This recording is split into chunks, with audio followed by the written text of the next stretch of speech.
All right, shoot, Dolan.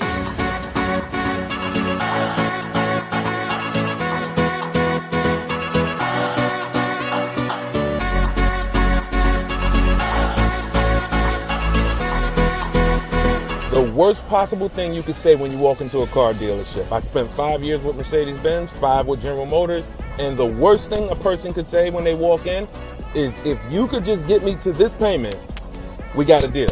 So your loan's probably still like 19, which means you got to pay to get out. You're upside down. It's called negative equity.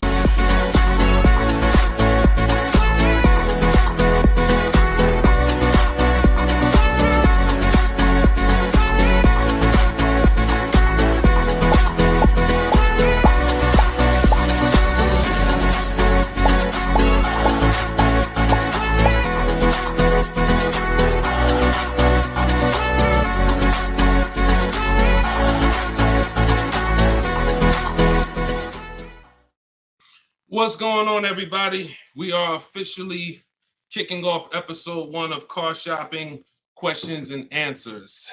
I am your host, Deshone the Auto Advisor. We're going to do this show for about an hour. I'm excited to get really down into the nitty-gritty of showing you how you can buy cars, lease cars, and get below market prices.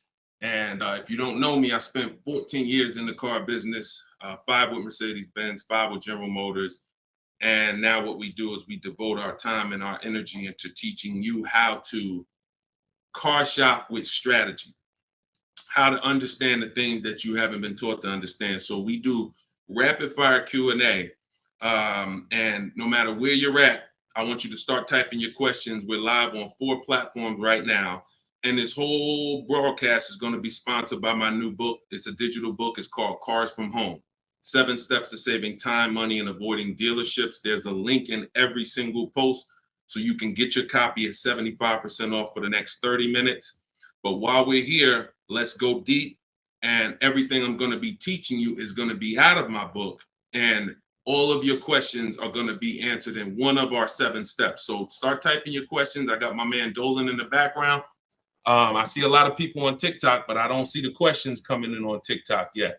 And TikTok, y'all usually are the ones that send the questions the fastest. So let's get these questions up. And so Dolan can start loading them onto the show and we can get down to business. So Dolan, kick us off when you're ready. 75%. Yes, 75% off is today, SS. That's from YouTube. Yes, you can get it for the next 30 minutes. It's normally $97. But it'll be in your inbox in about 5 minutes at 75% off. So let's go, Dolan. When you're ready, if we've got the first question, let's kick it off. Okay, this one's from YouTube. Hello. Thank you for all your advice. We're looking at the car on Copart, and it was a salvage title. What is your experience with these types of auctions? So I don't get into teaching about salvage titles. I'm going to tell you why. I consider that to be like foreclosures. I'm not telling you that there's anything wrong with these cars. What I am saying is they're like foreclosures in real estate, which means you should be learning from someone who actually lives that life every day, because there are many risks. When a normal person starts entering into a high risk market, the rewards could be high, but also the risks are high. So I would tell you to find someone who's buying salvage titles, buying at auction, and learn from that person. Okay, go ahead, Dolan, shoot the next one up. Okay, this one's from Instagram. I got a lease with Nissan, not looking to go back to Nissan. Should I buy it out and then trade the vehicle in for what I want? This is a great question. First of all, can everybody hit the share button? And if you're on TikTok, can y'all just start tapping the screen and light this up? Because we want to set people free, and it takes all of us to do this. It takes the people who are committed to this mission. You want to save money. You also want your friends to save money. Tag somebody. They'll thank you. So this is a great question. The only time it makes sense financially to buy a lease is when you're keeping it another 8 years. I'm going to tell you why. I'm teaching something called the 8-year rule, because what you guys have to learn is the unseen expense. The unseen expense is depreciation. That's the expense you haven't been taught to see. You haven't been taught to focus on it. It's depreciation. That's the reason why when you buy a car today for $30,000, tomorrow, if you tried to sell it, it's not worth 30,000 anymore. It's worth 25. It's worth 24, whatever. That's depreciation. So when you keep your car long term, your car's value goes down like this. But when you keep it long term, the depreciation starts to level out. When you buy your lease, all you're doing is buying a pre-owned car. That's all you're doing. Yes, it's a lease that you had, but you have to start seeing it as it's just a used car. So you want to ask yourself, should I buy a used car and then turn around and sell it? That's what you're talking about. Now, Coach Mojo, we don't buy leases. What we do is we see if we can sell them for a profit. If you didn't know you could sell a lease, I want you to type a 1 in the chat. We're going to be peeling back a lot of things you're going to discover as you listen and you stay in this community. You can sell a lease. Most of you have heard of the term lease with the option to buy, but you're not familiar with lease with the option to sell. You have those rights no matter what. 9 times out of 10, we're going to exercise our option to sell. And how you sell, there's 3 ways to sell. There's 3 different types of what I call an equity assessment. This is step 2 in my book. You must do an equity assessment. If you have ever dropped your lease off to a dealership and you haven't done this, then you could have given them thousands of dollars without knowing. So what you're going to do is do an equity assessment by calling the bank, finding out how much you owe. You want to get your payoff. That's going to tell you, let's say it's $18,500. That's your customer payoff. Now what you want to do is you want to see who will pay you more than that, or at least that amount. And we don't go to dealerships for that. We go right online. This takes 20 minutes to do. We're going to go to CarMax.com, Driveway, Carvana, Kelly's Blue Book Instant Cash Offer, AutoNation, and Car Guru Sell My Car. This is going to get us 6 offers, cash offers. See, our cars are not worth what an algorithm tells us our cars are worth. Our cars are worth what a person is willing to pay for today. And when you see those numbers, that's going to tell you if you have equity versus not having equity. So the short version of your question is, Coach Mojo, you shouldn't be buying your car unless you're planning on keeping it another 8 years, because we teach something called the 8-year rule, which is if you're not keeping your car 8 years, you're not going to outlive the depreciation drop in value. So you shouldn't be buying it. You should be leasing. And I know a lot of you probably, you're well, Deshone, I was taught never lease. I was taught don't lease. I was taught don't lease. Well, you're going to find out the more you stay here, as you just dive in to financial numbers we go over, you're going to see that that's bad advice. And unfortunately, millions of people have been subject to bad advice that has been costing them money. Okay, so we'll go more into detail on that. There's only 2 ways to beat depreciation.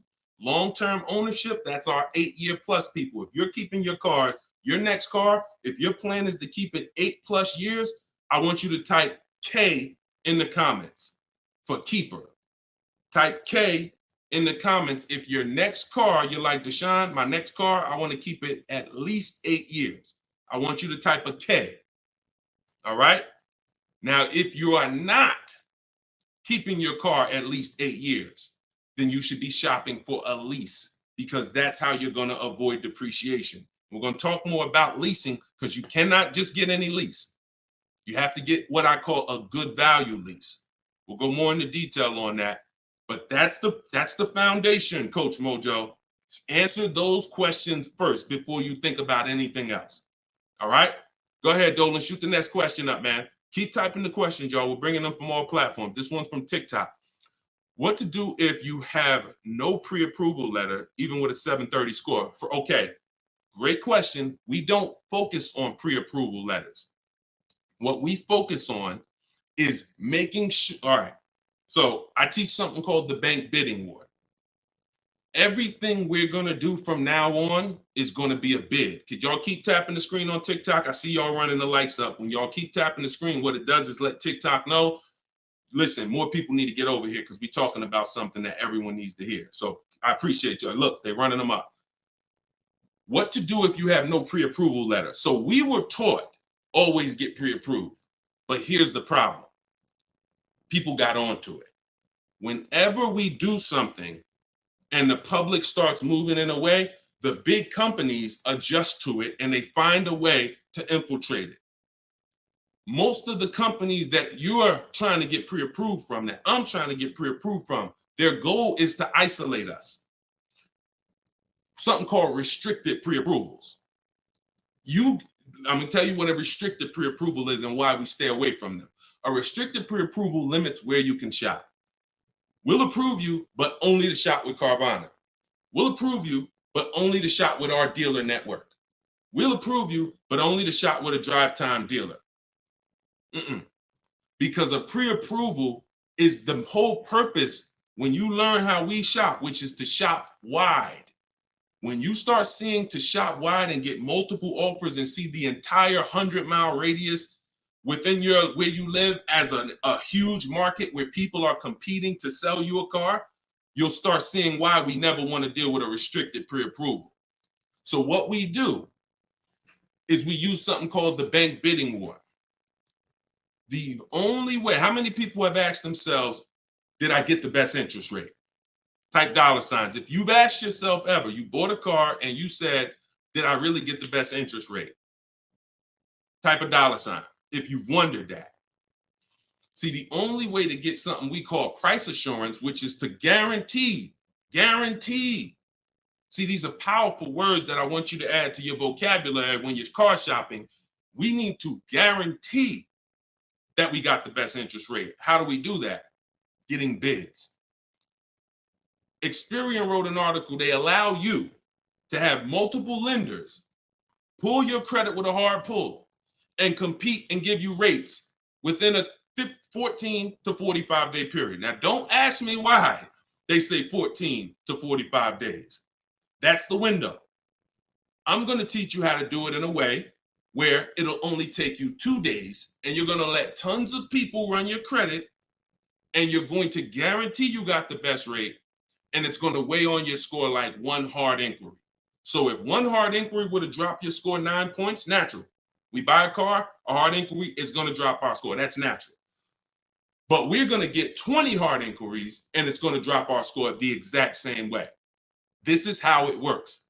You do not let anyone run your credit under any circumstances until after you find your car. In my book, I have something called the Perfect Budget Calculator. I created this tool. What it does is it's going to tell you, it's going to give you multiple goals. It's going to tell you exactly what car you can afford. It's going to tell you how to be under your max monthly payment. And you put everything you want to put in, what your max monthly payment is, we use the standard interest rate. So whatever the interest rate is at this time, we use that. Budget. The only purpose for a pre-approval is to budget. Think about some of you who are homeowners. The only purpose in getting pre-approved was to budget so that you can go buy your house, right? You with me? That's the only purpose. If we don't get pre-approved, we don't know how much we could afford. So when we do, what we do is we take the average interest rate, and that's what we're going to use to estimate our payments. This is in my book. See, I created technology. So some of you are saying, Deshone, is this just a book? No, it's not just a book. I have links in there. I have links to videos in there. I have platforms that I've created and calculators and tools that I created that I wish I could refer to you. No, but they're only in my book. So you can get the book. I'm going to teach you how to do things the manual way. Some things you could say, Deshone, I could do that manually. But if I'm telling you about a tool I created to use so that it can budget for you, then the only way to get it is to actually get my book. You can get it for 75% off in my TikTok bio. You can get it in my Instagram bio. You can go to deshonesbook.com, or you can scan the QR code and get your copy for 75% off for 30 minutes. But when you budget, you know exactly how much you can spend on a car, and you go find your car under that budget. The Perfect Budget Calculator is going to give you multiple goals. See, here's the problem. When you go out shopping for a car, you notice how you have a budget in mind and you typically tend to go over it. You say, I don't want to spend any more than $500, or I don't want to spend any more than $30,000, but you usually end up going over it. because you don't factor in tax, you don't factor in how long the loan, you don't factor these things in. Okay, well, how much? They said I'm pre-approved for $30,000, but what does that equate to in a monthly payment? It's broken. It's a broken system. When we go out, we find the car we're looking for. That's when we are going to now let people run our credit. Never before that. We go out, you find your best deal on a car. That's when you come home and you let multiple people run your credit and fight it out to give you an interest, to give you a loan. See, because if you open up, if you let people run your credit before this, now they're going to give you a time limit. So even this is all answering this young lady's question about pre-approvals. The reason why they're garbage is because if it's a hard pull, they're garbage, because now they started that window that I told you about. You got 14 to 45 days and it starts to count down. Now you're trying to rush and find a car. Some of us, it might take us 3 months to find the best deal on our car. If you got a pre-approval and the time is expiring, you're shopping with your back against the wall.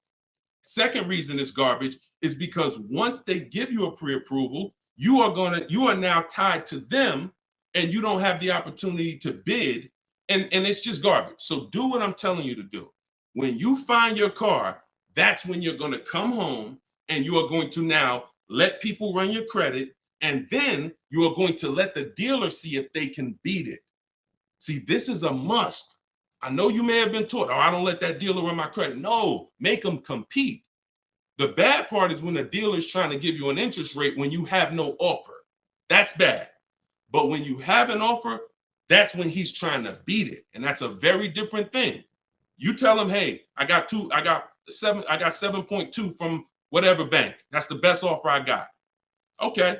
Now that dealer goes to work with their 7 to 12 bank. Hey, listen, can we beat this? And when he calls you, he's going to tell you one or two things. Hey, good news. I was able to beat that interest rate. In which case, you what? Guarantee you got the lowest interest rate. Or he's going to say, listen, I tried my best. I talked to every bank I got. Nobody could beat that rate. In which case, what? You still what? Guarantee you got the best interest rate. So the only way we're going to be able to do that is with bids. We're going to stop negotiating. We're going to start making people bid. That's what we're all about here. Go ahead, Dolan. Shoot the next one up. I'm going to try to get through these. I'm going to try to give, see, I can't do short answers to some questions. Okay, hold on. Yeah, hold on. Link to 75% off is not working. Are y'all able to click it on TikTok? Let me know on TikTok if y'all are able to access the 75% off. Okay, this one's from YouTube. My credit score is between 500 and 600. Can I still get a nice car? Great question. You should be focused on getting a great car, and you should be, all right. My credit score is between 500 and 600. Can I still get a nice car? Under no circumstances do you ever want to compromise on the car. Follow me. You are going to focus on getting a great car, knowing I'm probably going to pay more in interest. Paying more in interest is not bad considering your situation. Here's why. That can be fixed. Refinance, that can be fixed. But if you get a bad car, that cannot be fixed. So we have resources. I use a company. I refer people to LendBuzz. LendBuzz will work with people who have challenged credit. But here's what you got to know. You can't let them dictate how you're going to shop. You must have your own shopping strategy. Now, there's two situations where if you have bad credit, how many years are you keeping the car? That's the question. If it's 8+ years, then no problem. I'm going to get the best car I can find. I'm going to pay a little bit more in interest, but as soon as my credit's good, I'm going to refinance that loan. Problem solved. Second person is Deshone. I'm not keeping my car 8 years, but I need a car now. Perfect. You should be trying to set yourself up for a lease in 2 years, in which case you want to get the least expensive car that you can get a loan on. 10,000, 12,000. You're going to use that perfect budget calculator, or you just want to say 10 to 12,000. You're going to try to find a car in that range. I'm going to tell you why. In 2 years, when you go to trade out of that car, if you go and buy yourself a $20,000, $30,000, $40,000 car, you're going to have a bunch of negative equity. And what that's going to do is that's going to stop you from getting a lease. This is what people do. oh, Deshone, I couldn't qualify for a lease, so I'm gonna go out. I want to get that Dodge Charger with the big engine in it because I can't sacrifice for 2 years. I can't be out here looking like I don't have a nice car. Problem. I can't help you. But if you're willing to say, because I'm gonna tell you why. I'm gonna tell you why. When you get that Dodge Charger, you usually forced your way into it, bought an older one, paying a high payment, high interest. So in 2 years, when you think you're gonna trade out of it and go lease, you're gonna have a hard time because the negative equity is gonna be so severe. And when you have that $600, $700, $800, $900 car payment, chances are you might miss one of them. This is a disaster because we can't sacrifice. So what I'm telling you to do is say, all right, if Deshone's telling me that the best move financially is for me to be leasing because I'm not keeping my cars 8 years, I need to be getting great leases, but I can't qualify, then my mission is to qualify. That's my mission. So when I look at what that take, what did that take? That means I'm going to get a car now, and that's going to be my sacrifice car. That's going to be my car that I drive for 2 years, build my credit. It's not going to be my perfect car. My perfect car is going to be when I drive a brand new lease off the lot 2 years from now. This is my setup car. So I'm going to make sure I get a low price car where I won't miss a payment. I'm going to build that payment history. I'm going to have minimal negative equity. And then in 2 years, I'm going to make a power move. That's the short term and the long term. That's why it's important to know, is this a long-term car or is this a short-term car? Very important to know. If it's long-term, I told you what to do. You buy a car, refinance later. Short-term, you should be setting yourself up for a lease in 2 years. Buy yourself an inexpensive car, low loan, small loan, and get ready to trade that in 2 years. But you must get a great car in either situation. You can't sacrifice the quality of the car or the whole plan goes to hell. Your car breaks down midway, plan is scrap the plan. So we never compromise. So check this out. I see as soon as you purchase the book, I give you a support email because I do not DM me about products. Everyone gets a support email because we want to handle those issues immediately. DMs I barely see. Thank God we got 2 million plus followers. I can barely see DM. That's why as soon as you get a book, I say screenshot this screen. If you don't get that book within 5 to 10 minutes, check your spam, check your junk. Then you go and you contact support and we'll make sure we email you that copy manually. Okay, because that's what we do. Don't DM, use that support email so we can make sure we take care of you. All right, shoot the next one up, Dolan. Great questions so far. What would dealers try to sell you a car that has issues? Don't sign up for these answers. That's why does the sun rise in the east and set in the west? Some questions are not worth trying to answer. Just plan accordingly and move accordingly, knowing these things are. If the people who are supposed to be taking care of you with cars are not educating you, are not moving with integrity, then you better be educated. Remember that. If the people who are supposed to be taking care of your money, when you come to buy a car, lease a car, that's a $10,000 to $100,000 transaction, some of you. If those people are not moving with integrity, and you cannot guarantee that, a smile doesn't guarantee that, talking nice doesn't guarantee that, you better be educated. And the people who are going to move like the way we're going to move, the way you're going to move if you're listening to this, the way you're going to move if you have my strategies in my book, the way you're going to move when you learn how to car shop online and make people bid, you're going to be educated where no one can take advantage of you. You're empowered. You're the one in control. You're the prize. You're the one people are competing with to earn their business. And that's what I want for you. All right, go ahead, Dolan, shoot the next one up. This one's from Facebook. I'm about to begin the process of buying a car from a dealership. They're offering me a lowered payment if I go with one of their lenders. Are there any ways to save on this deal? So have you gotten bids? See, look, you were programmed to be loyal to dealers. I'm from the industry. I was in the industry for 14 years. I'm teaching people all around the country. We have over 8, close to 8,000 customers that have used our stuff and used our products since 2021. We have data from all around the country. There is absolutely no way that you're going to get your best deal ever focusing on one dealer. That would be like you going into a supermarket and say, hey, no matter what the price of this item is, I'm only buying it from this brand. Or you saying, oh, I'm gonna buy a TV. No matter what I'm just gonna walk into Walmart and whatever the best price on the TV is that I see, I'm just gonna take that. I'm not gonna look online, I'm not gonna look on Amazon, I'm not gonna look on Best Buy. I'm just gonna walk into one store committed to try to get a deal with that store. That's the same thing you're doing. Could y'all keep running the likes up on TikTok, keep tapping the screen? If you're getting value out of this, I appreciate it. We don't do that anymore. That is a recipe. And look, I'm going to tell you something, and I hope you don't take offense to it. Our grandparents shopped like that. In what way in 2024, 2025, almost 20 years, 30 years after the internet's being invented, you're still shopping like our grandparents shopped? Does that make sense? It makes sense when you're like, yeah, Deshone, that's what I'm doing. But it doesn't make sense in the grand scheme of why am I doing this? It's because that's what you were taught to do. That's why I represent unlearn, relearn. You can't win with what I teach unless you're willing to scrap all that bad knowledge. We don't buy from one dealer.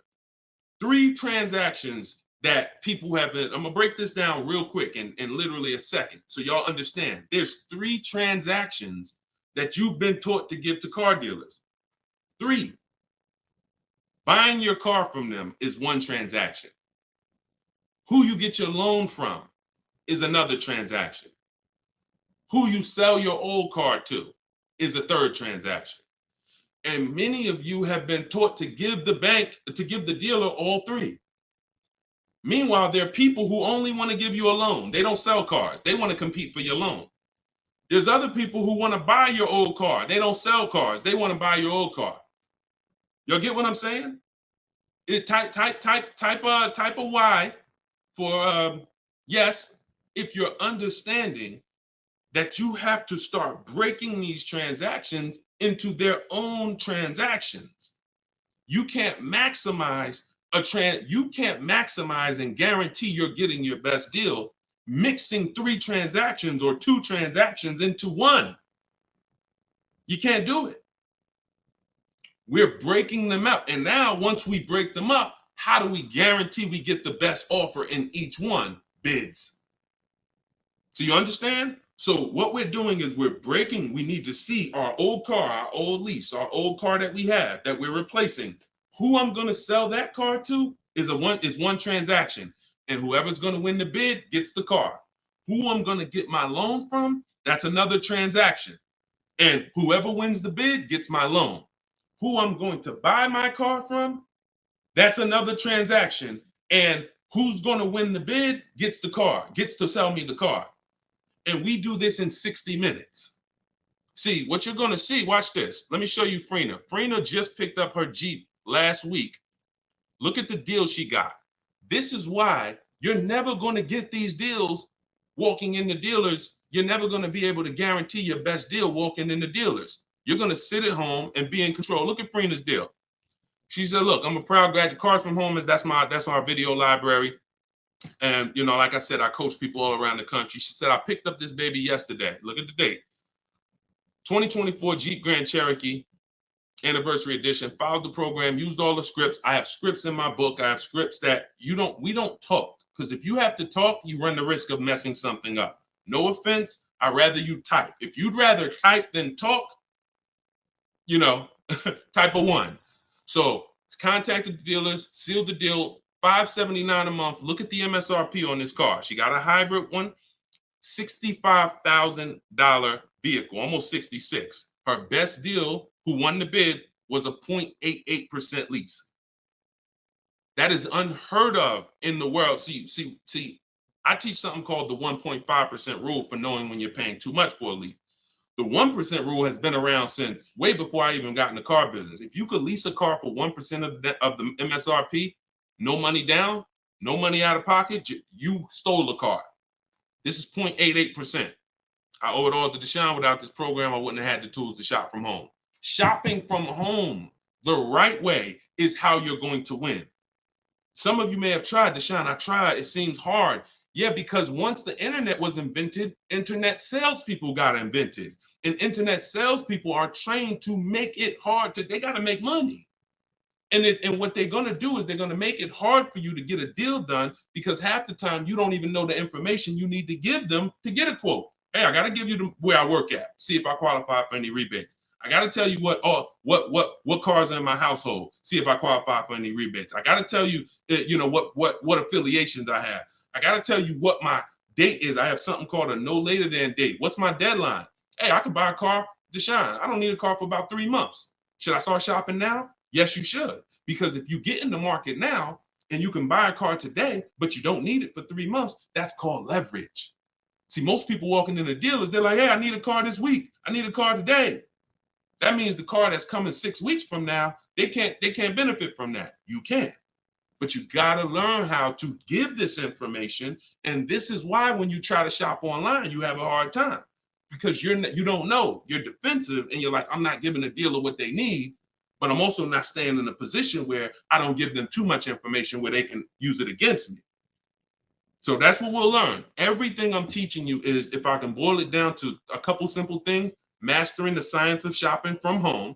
That's why my book is called Cars from Home, 7 Steps to Saving Time, Money, and Avoiding Dealerships, and making people bid for your business.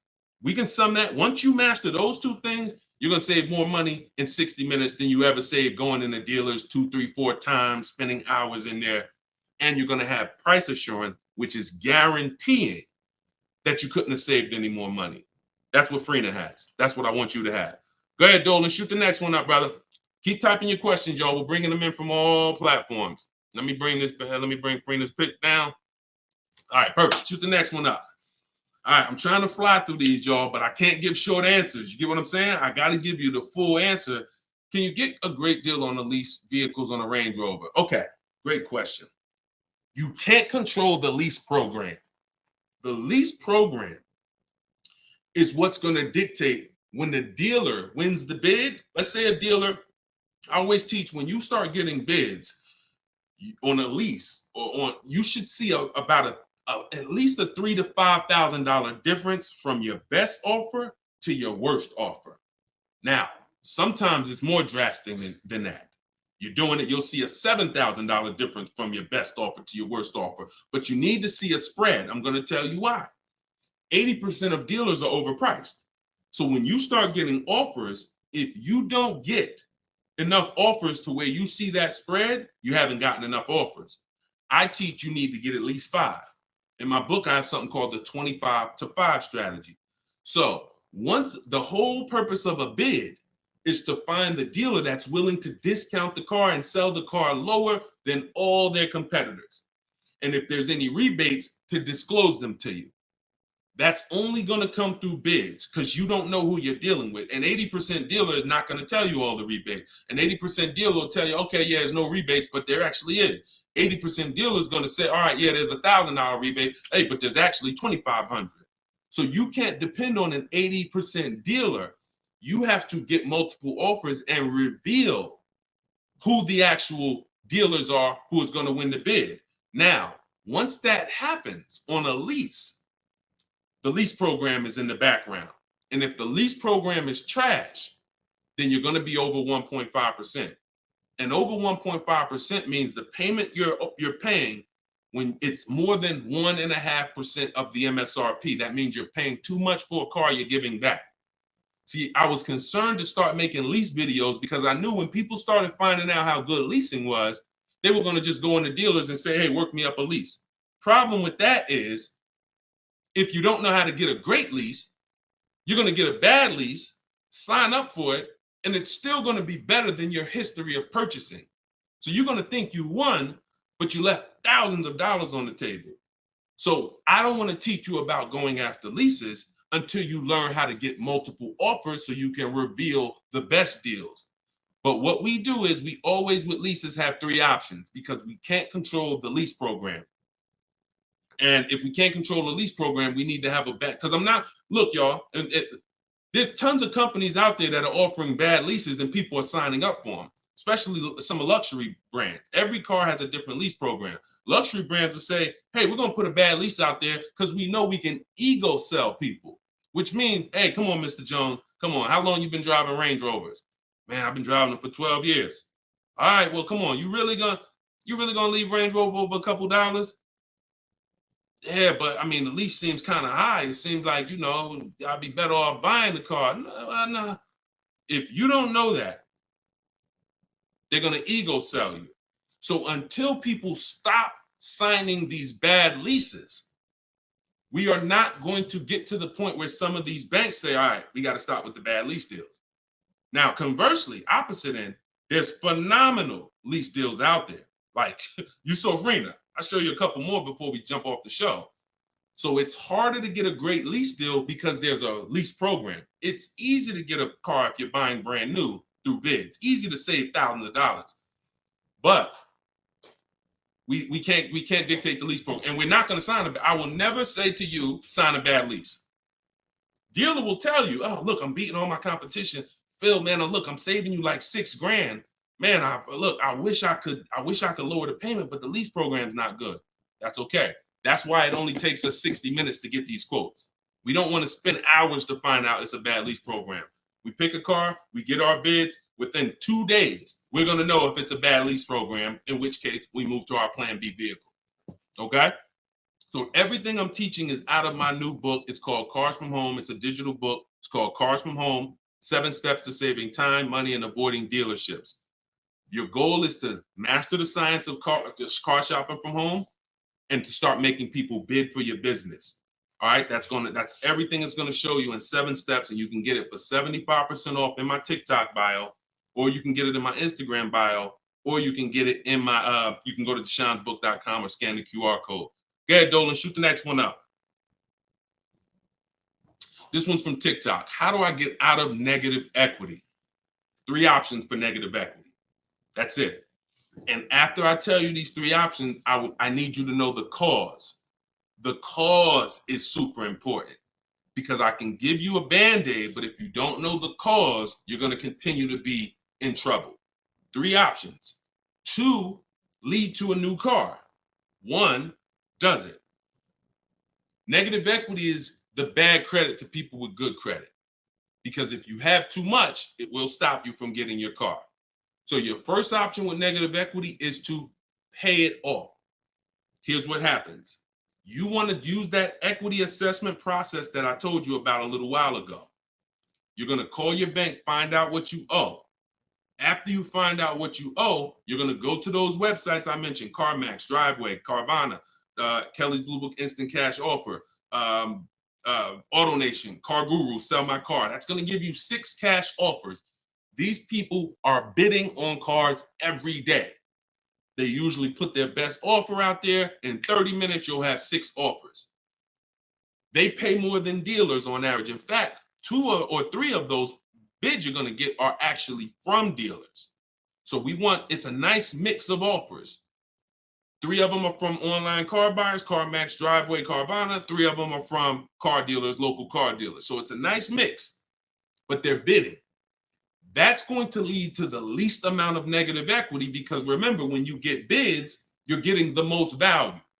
You're getting the most savings. You're getting the most money when you are getting bids. So let's just say you pull your payoff in at $16,000. Your highest bid is $14,000. That means you have a $2,000 negative equity gap. You are much better off coming up with the $2,000 and paying that car off and going into your next transaction clean. That is the best way to go. Because now, if you can't do that, I'm going to tell you why it's the best way when I tell you the second way to get out of negative equity. If you can't pay the difference, then that means you must bring that car. You can't do a separate transaction with that car, because you need the dealer who you're going to buy the car from to wrap the negative equity into the new deal. They are still going to win the bid. You must, in all cases, only deal with dealers who won the bid. But once they win the bid to sell you the car, now when you come to them, you're going to now bring your old car into it and see what it's worth to them. When you see what they can pay for it, you're going to see in most cases, it is not going to be the highest number you got from the online buyers. So if the online buyer's highest number was 14, maybe that dealer can only pay 12,200, 12,500. And you might say to them, hey man, but CarMax is offering me this. They're not going to be able to match it in most cases. It's just not possible because they can't win both bids. If you start buying cars for the most money, selling cars for the least money, it won't take you long to be out of business. That's probably what happened to Vroom. They were buying cars for the most money and then trying to sell them, and they weren't able to make the profit. So we must separate the process, but if you can't pay the difference, you now must bring your old car into the process after a dealer wins the bid, introduce them, hey, this is the car. Now, they've already won the bid. They beat all their competition to sell you a car. So they've already proved they're a 20% dealer. Now you're bringing your old car and you're going to see, Dad, if I would have sold it to them, I would have only had 2,000 negative equity. But bringing it over to this transaction, I actually got like 3,700 negative equity. And there's nothing we can do about that. That's why I said the plan A is always, if you can cover the difference, cover the difference. If you can't, that's your only option. Now, here's the third thing. I told y'all 2 things lead to a new car with negative equity, 1 doesn't. If you have too much negative equity, you have to understand loan to value ratios. Loan to value ratios have nothing to do with credit scores. That's why I call negative equity the bad credit to people with good credit. When you bring your negative equity over, the bank is only going to lend a certain percentage above the price of the car. So if the price of the car is 30,000 and you have good credit, the bank might only lend 36. They might only lend 20% more, 25% more than the price of the car. So if you're coming over and you're trying to do a no money down deal, which is what we do, we shop with no money down. If we can make no money down deals and we can get the car payment to where we want, if we can get the whole deal to where we want with no money, that's what we do. You know, it's different when interest rates are higher. We typically put more money down to avoid paying more high interest. But when it comes to us shopping, we always shop with no money down. So if you're trying to do a no money down deal and you are trying to bring all this negative equity over and trying to not just finance the price of the car, but the tax, the fees, and negative equity, you run the risk of blowing out the loan to value ratios, in which case you're not going to be approved. You could have a 900 credit score. They're going to tell you you got to put money down because you can't finance all that negative equity. So it depends on how much. And if that's too high and you can't put down money to actually make a difference, then you're going to need to stay and pay down that car for a couple more months or even maybe a couple more years to lower the amount of negative equity. So that's how you get out. That's all in my book. 3 ways to get out of negative equity. But what you got to know is the cause. Only legitimate reason for negative equity is because you had an emergency and you had to switch cars. Now, if we go by things that can be prevented, like Deshone, I bought a car, it's breaking down. Well, that means you bought the wrong car. We can prevent that with knowledge. Now, if you said, Deshone, I just wanted a new car and I switched it, that's costing you. And because you don't understand leasing, see, 90% of the time, 10% we give to emergencies. Deshone, man, I had a sedan, then I had twins, I had triplets. I need to get an SUV. I got to switch the car. Understood. Legitimate reason. Switch the car, stay in it long term, pay off, and keep the car. But 90% of the time, it's you don't understand leasing. And you buy your cars, you take out 5, 6, even God forbid, 7-year loans. You switch these cars in 3 years, 4 years, you always have negative equity, and you're overpaying by thousands of dollars. That's the cause. That is the cause. I've been doing this since 2006. The reason for most people, most of your negative equity is because you haven't learned the lease yet and you're buying cars, but you're a short-term person. All right? And the more you stick around here, the more you'll understand why that's a mistake. If you get my book, you'll understand, oh, I've been doing this wrong. Now, I was taught this. I don't blame you. You were taught that. But when you learn, when you do better, when you know better, you do better. And that is my goal, is to make sure you know better. My pleasure, Reggie. You said thank you for everything. My pleasure. Absolutely. Everything I'm teaching y'all is out of my new digital book, Cars from Home, 7 Steps to Saving Time, Money, and Avoiding Dealerships. You can get your copy for 75% off as part of our launch in my TikTok bio, in my Instagram bio, or you can go to deshonsbook.com. There's a link in the comments, or you can scan the QR code if you're watching us on the television, and you can get your copy for 30 minutes. Once that timer expires, book goes back up to $97. So get your copy before the timer runs out. Go ahead, Dolan, shoot the next one up. All right, this one's from YouTube. Appreciate all of your content. Thank you. We are looking to buy our teenage daughter her first car. Is there any downside to purchasing outside of a name franchise dealer? No, if you do your due diligence, because there's 100,000 plus used car dealers in the country. Let's assume 80% of them are trash. As long as you are sorting, when we shop for used cars, and you want to ask yourself the 8-year rule question. If you're not keeping this car, if you don't think your daughter's keeping this car 8 years, then you should be shopping for a lease for her. Now, if you say the only difference, there is one exception to the 8-year rule for those of you who are buying inexpensive used cars. $10,000 used cars, $7,000 used cars, that's different. That's different. I call these smart cars, not the little smart cars. It stands for saving money at the right time. So if you're buying these cars, my brother does this. He buys pre-owned cars. He gets them $10,000, $7,000, $5,000, and he drives them. He pays very little money. Sometimes he sells them and makes a little money. That's different. But the mainstream cars, if you're not keeping them 8 years, $15,000, $20,000 used cars that you're buying, you're going to see the 8-year rule is the gospel. You should be buying cars if you're keeping longer than 8 years. You should be shopping for aggressive leases if you're not keeping 8 years. So let's assume you're going to keep this car 8 years. When we are buying from used car dealers, y'all, we are absolutely shopping 100-mile radius, at least. That's usually where we start.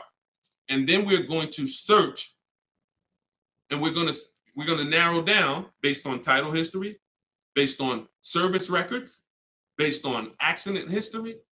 And then we need to verify that the price that they advertise online is legit, because there is something going on right now. It's been happening for a few years. They know you're looking for online prices. So what they do is they put a price online that they don't intend to honor. So the first thing, so we narrow it down based on those things. And when we get to this final step where we got our top 3, top 5 choices, we need to see who's going to do bogus fees, who's going to try to hit us with bogus fees, in which case we eliminate them.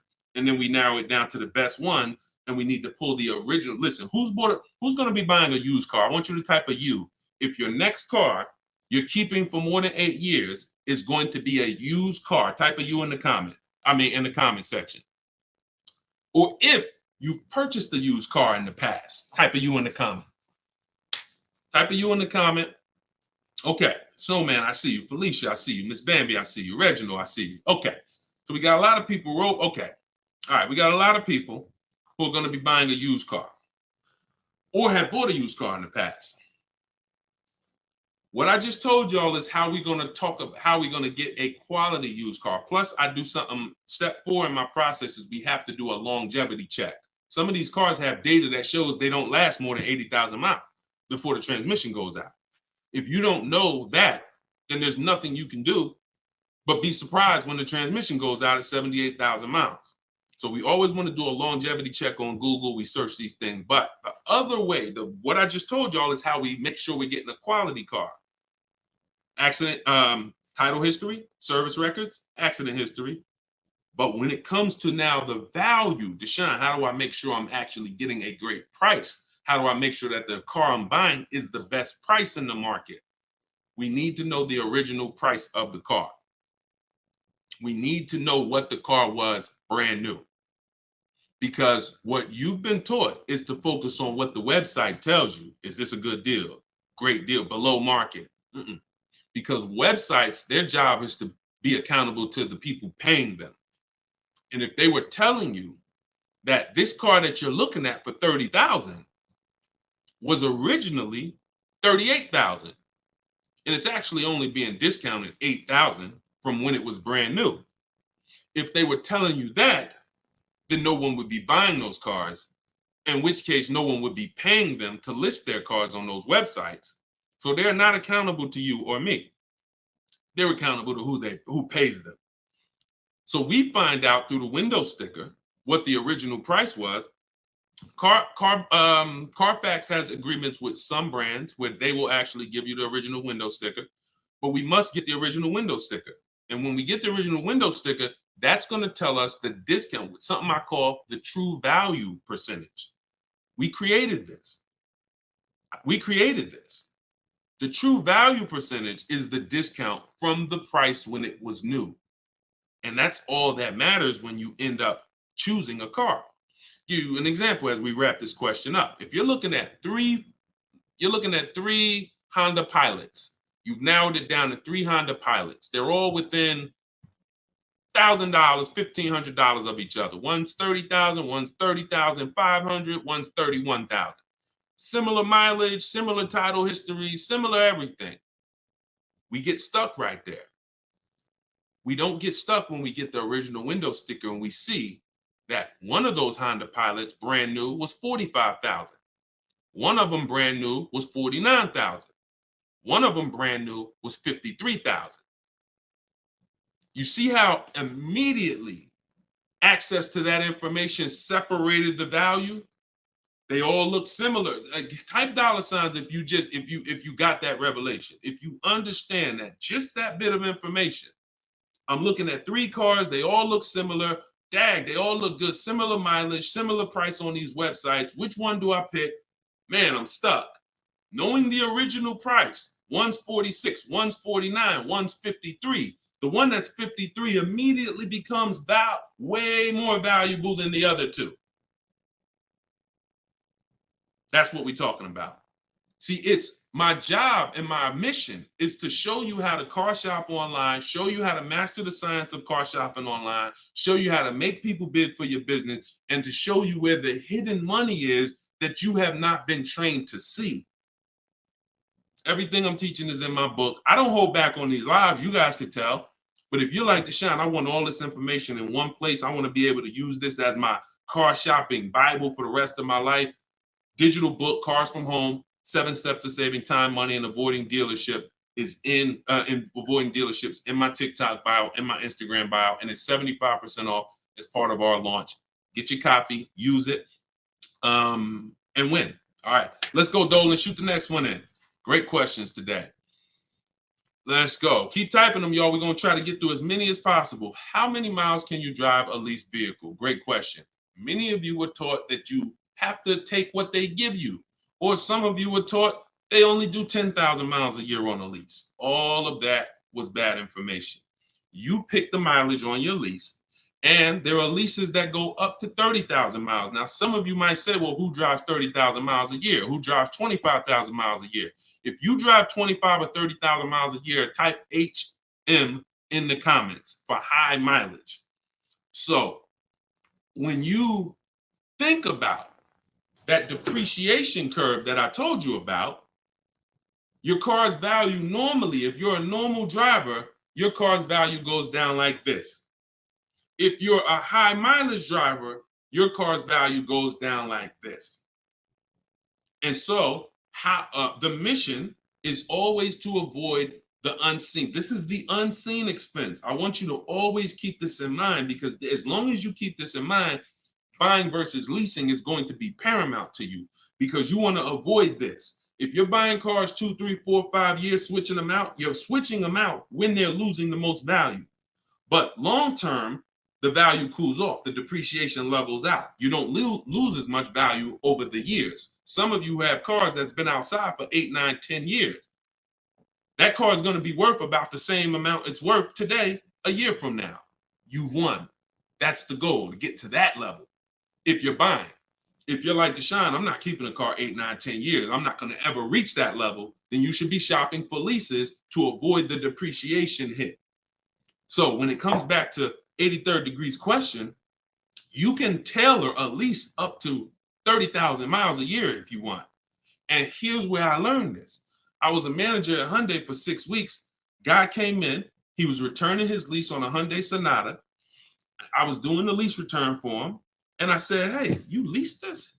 He said, yeah, I always lease. I'm in sales. I'm on the road every day. I used to buy my cars, and I would have a bunch of negative equity all the time. I was just losing thousands of dollars every time I went to replace the car. It wasn't worth what I owed on it, and I just kept rolling it over. I stopped doing that when I found out about leasing. Now, same time he's telling me this, I know that I've also sat with people who came in with high mileage with 10, 15 grand of negative equity. So what he's telling me, I've experienced, and I'm trying to help these people and dig them out of this hole and help them get another car, but they have a ridiculous amount of baggage from the old car. So he told me that, and I saw his payment.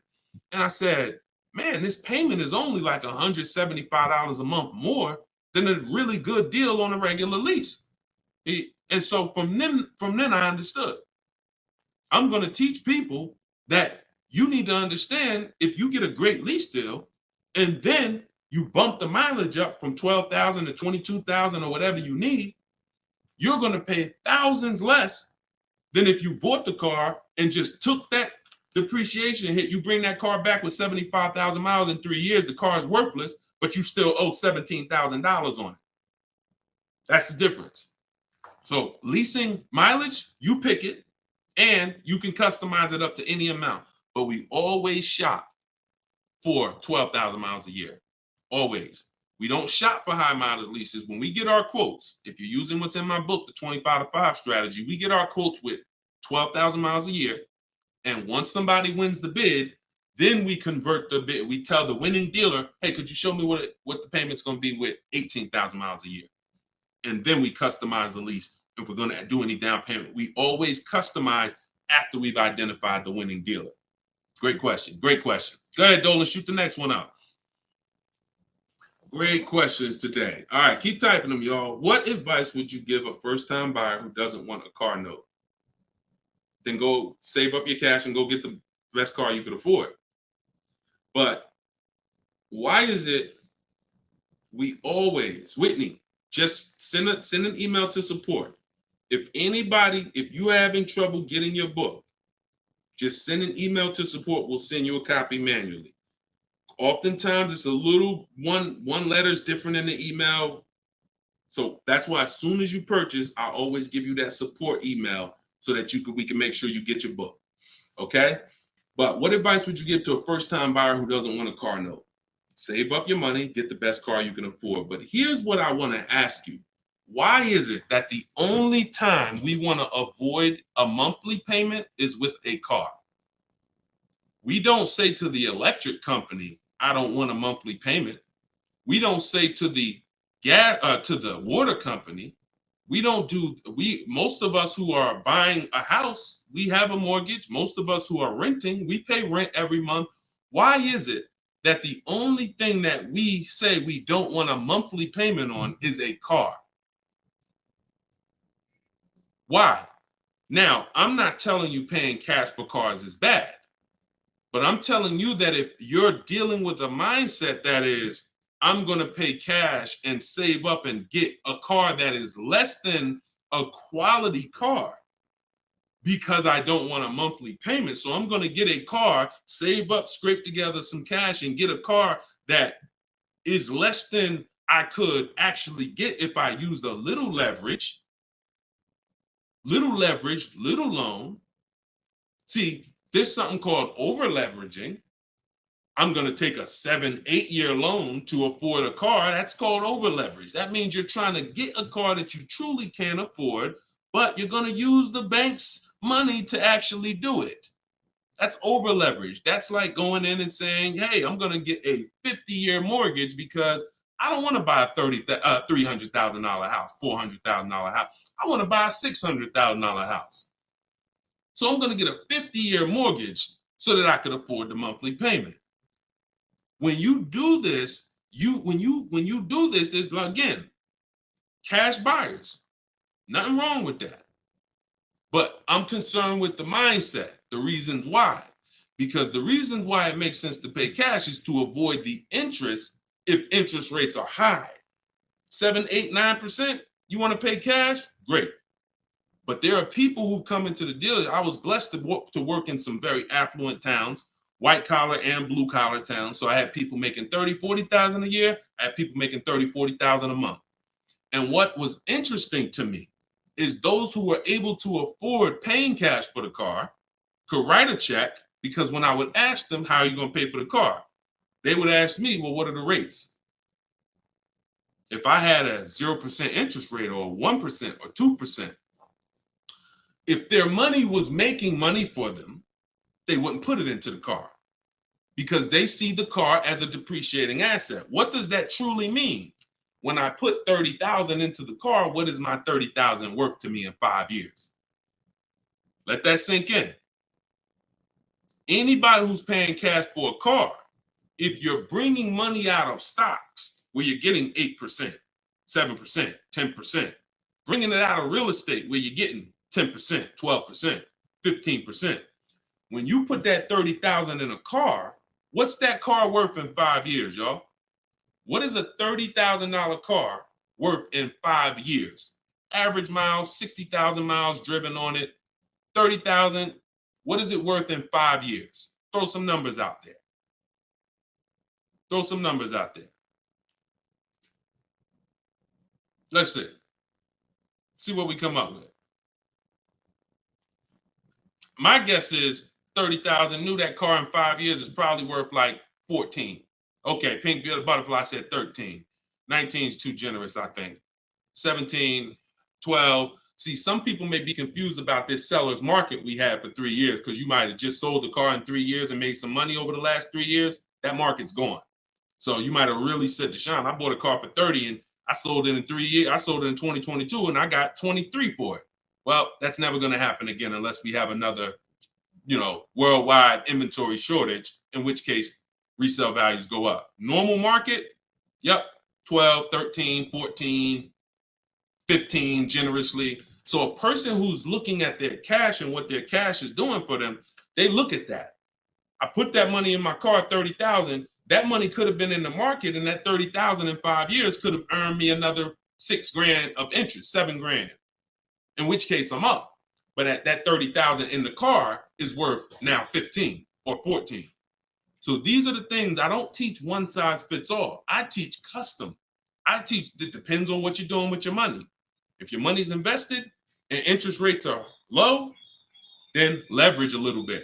If your money's not invested and you're like, Deshone, I got my money in the mattress, I got my money in the bank, I'm not really doing anything with it. All right, pay cash, keep things low. Keep things low. If interest rates are high, pay all the cash, higher down payments, get the loans out of here faster. That's why, see, one size fits all car buying advice, I hate. That's what has failed you. This one size fits all formula. Everyone should do this. Everyone should pay cash. Everyone should get a used car. That one size fits all, no one should lease. One size fits all formula fails every time because it doesn't take into account real finance. All right, go ahead. Great question. Go ahead, Dolan. See, and I'll answer the question and then go into a little spin-off answer. All right, this one from Instagram. If I want to keep my car for 8 years, should I finance the car? Absolutely. The goal is to get the best car and the best value. So if you can't pay cash and you say, I want to get a better car, what I teach is when you start budgeting, you are going to now see, can I get a new car or is my budget for a used car? The goal is to get everything you need.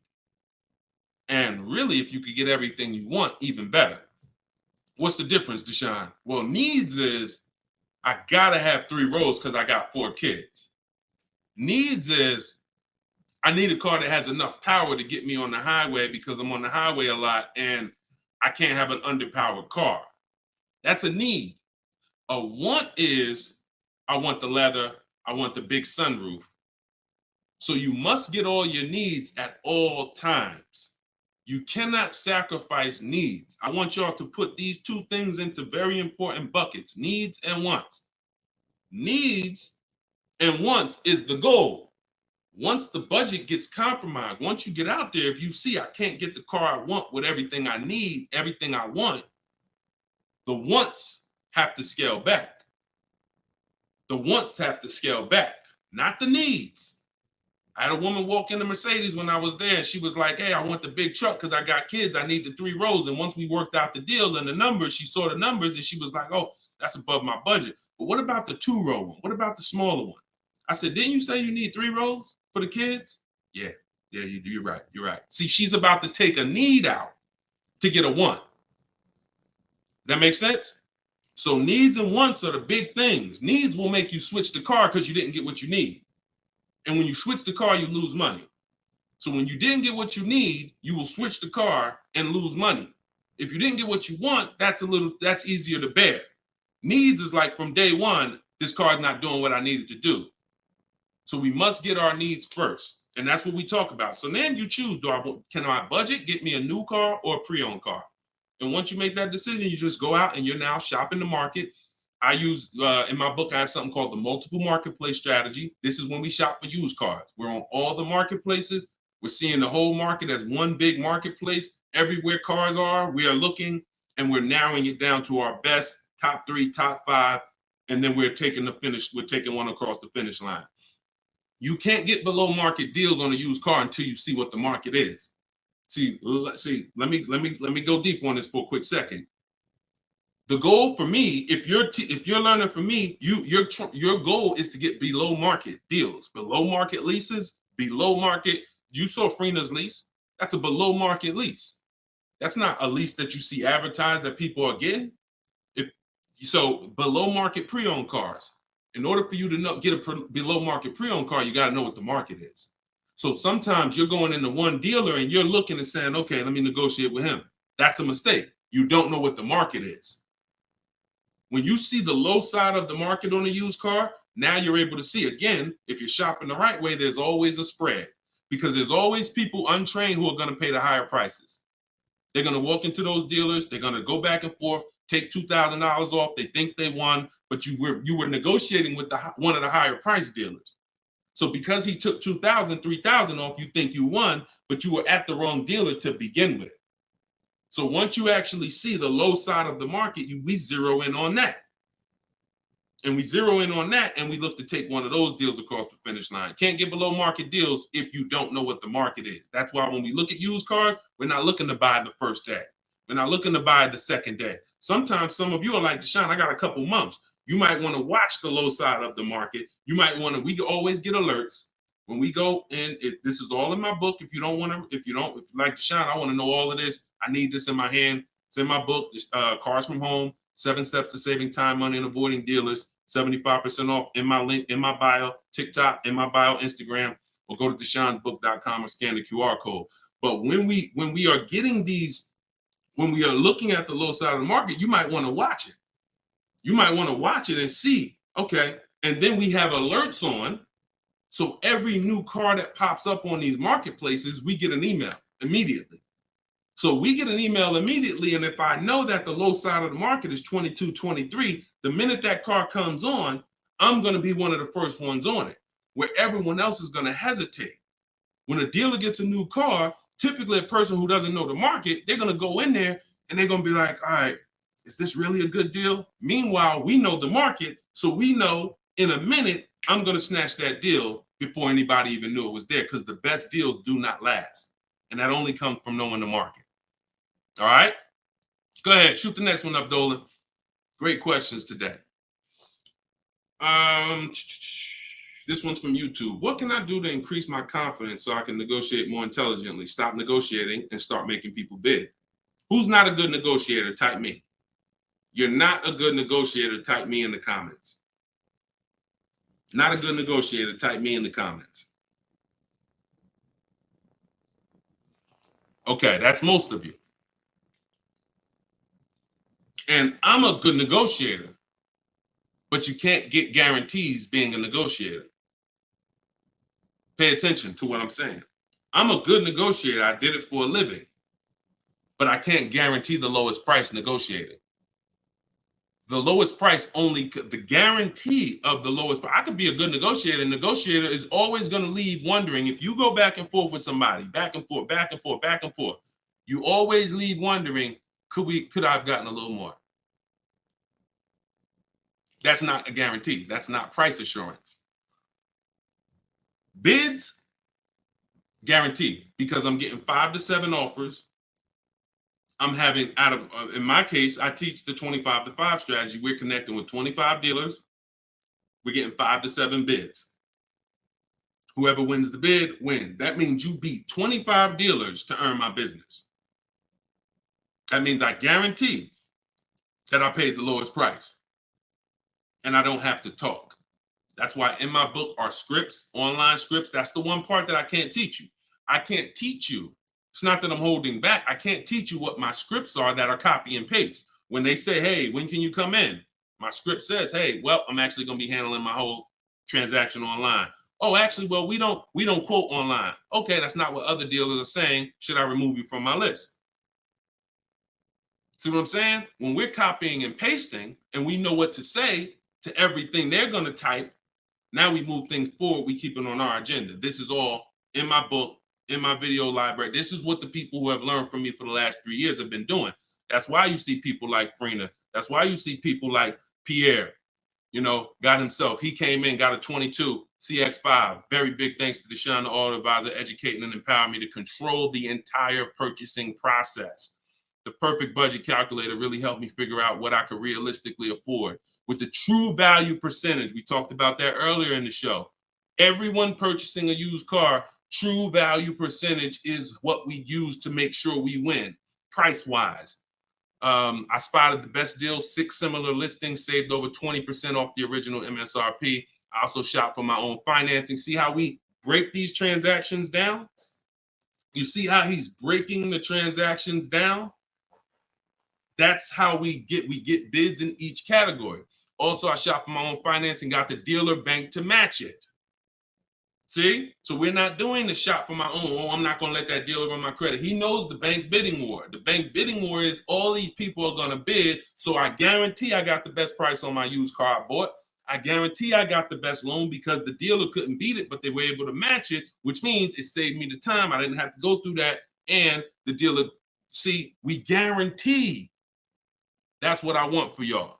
And the icing on the cake, learning about bogus fees and walking away from dealers not willing to remove them. Now, the walking away, he's talking about not physically. He's talking about next, not physically, because we're home. We're not going into dealers walking away. Some of you say, Deshone, if I don't get a good deal, I just walk away. That means somebody wasted your time. And when you walk away, you still need a car.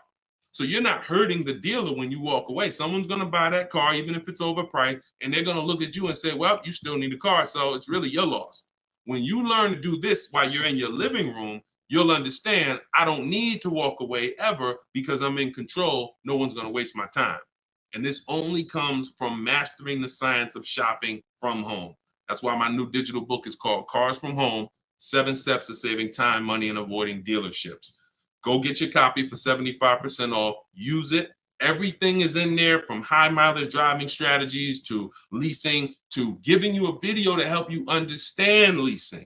Some of you are like, Deshone, I was taught all my life never to lease. If that's you, type me. What you're going to see is I link you to a video from the Cars from Home library where I actually break down for you leasing versus buying. So by the numbers, so you can understand. Some of you that's what it's going to take. You've been programmed so bad about leasing, you need to see it by the numbers to understand that this is costing me money, not understanding this. So that's in there. Purchasing, high mileage driving strategies, links for people with bad credit, and how you're going to get your cars even with bad credit. It's all in there. Get your copy for 75% off for the next 30 minutes. Once the timer expires, it goes back to $97. And win. Use it and win. Listen, we're an hour and 15 minutes in. We want to keep these broadcasts, these episodes. It's episode 1. If you are subscribed to my email list, you'll know when we're live. You'll know when we'll be doing these shows, and you can hop on with us. We want to do because you see all the questions. The only way I could get through all the questions is by giving y'all little short, little one-word answers. What is that going to really do for you? So yeah, we might only get through 15, 18 questions because I'm giving you the thorough answer. And when you see that a car is the second most expensive purchase behind a house, you'll appreciate the thorough answer. No one's going to buy a house and ask about financial literacy and expect a one-word answer. So we shouldn't do it with cars. When cars, we're going to buy more cars than houses. So get your book, y'all. We will be back. We'll be back for another episode very soon. If you're on my email list, you'll know. And I appreciate everybody for tapping in. This is episode 1. We got a lot more coming, and we're going to keep dropping these jewels. Keep unlearning, keep relearning. For the people that got the book, thank you. And for the people who continue to help share this message, appreciate you. We'll see you on the next one.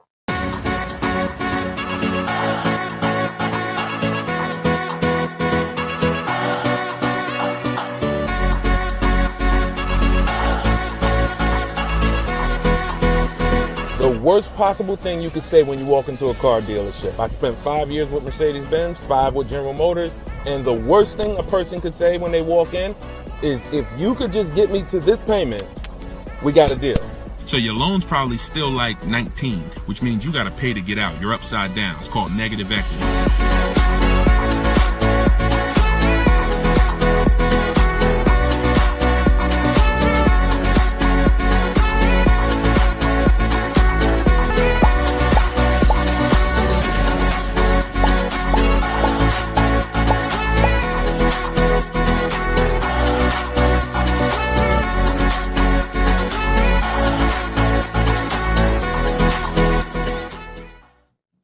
What's going on, everybody? Welcome. How's audio? Give me a 1 if audio's clear. Welcome back to Car Shopping Questions and Answers. This is episode 2. I'm your host, Deshone the Auto Advisor. We do these live shows to make sure you know the secrets, the science of car shopping online the right way, and know where the hidden money is. I spent 14 years in the car business with Mercedes, General Motors, and 4 years running my own brokerage, and now the mission is to make you smarter, make you better, help you pay less than everyone else for cars in less time shopping from home. So this whole show is sponsored by my new digital book. It's called Cars from Home, 7 Steps to Saving Time, Money, and Avoiding Dealerships. And you can get your copy for the next 30 minutes at 75% off in my TikTok bio, in my Instagram bio, or you can click deshonsbook.com or scan the QR code. So type your questions in, Dolan, shoot the first one up. We're going to be taking them from all platforms. And if y'all could start tapping that screen on TikTok to shoot those likes up, I appreciate it. So this one's from Instagram. Does it make sense to buy a car from another state to get a better price for the car? Great question. When you start shopping and getting multiple offers, you're going to see most of your best deals are going to come from dealers far away. Not always. But a lot of times the dealers that you've been buying from, they think they own you. They look at your zip code and they program people to come in. The average person shops 1.2, I think it's less than 3 dealers. So when car dealers know you only are going to shop 2 dealers, then they know they can control you, and they know they don't really have to be as aggressive. Now, when you start sitting at home, like I want you to do, and start letting those offers come to you and start looking at car dealers, like start looking at all the inventory and getting multiple offers, you're going to find most times your best deal's 45 minutes away. Your best deal's an hour and 20 minutes away, because those people are trying to beat their competition. So you're going to find, you get used to that. You're going to step out of the local business and you'll get used to actually getting your best deal. Here's the saying. We'll wrap this question up with this saying.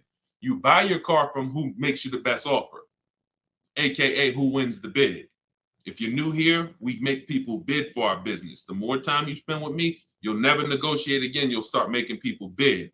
And the second part of it is you service your car where it's the most convenient. You service your car where it's the most convenient. You buy your car from who makes you the best offer. All right? Great question. Shoot the next one in, Dolan. Everybody keep typing your questions. I see you on TikTok. We're going to bring questions in from every platform. Go ahead. This one's from Instagram. Should you buy a car from a rental car sales place like Enterprise or Hertz? First of all, that would be low on my list. They'd have to, and look, I'm not telling you anything's wrong with that. What I'm telling you is that should be low on the list. When we're looking for used cars, rental cars should be low, and they got to be better priced than the cars that are not rentals.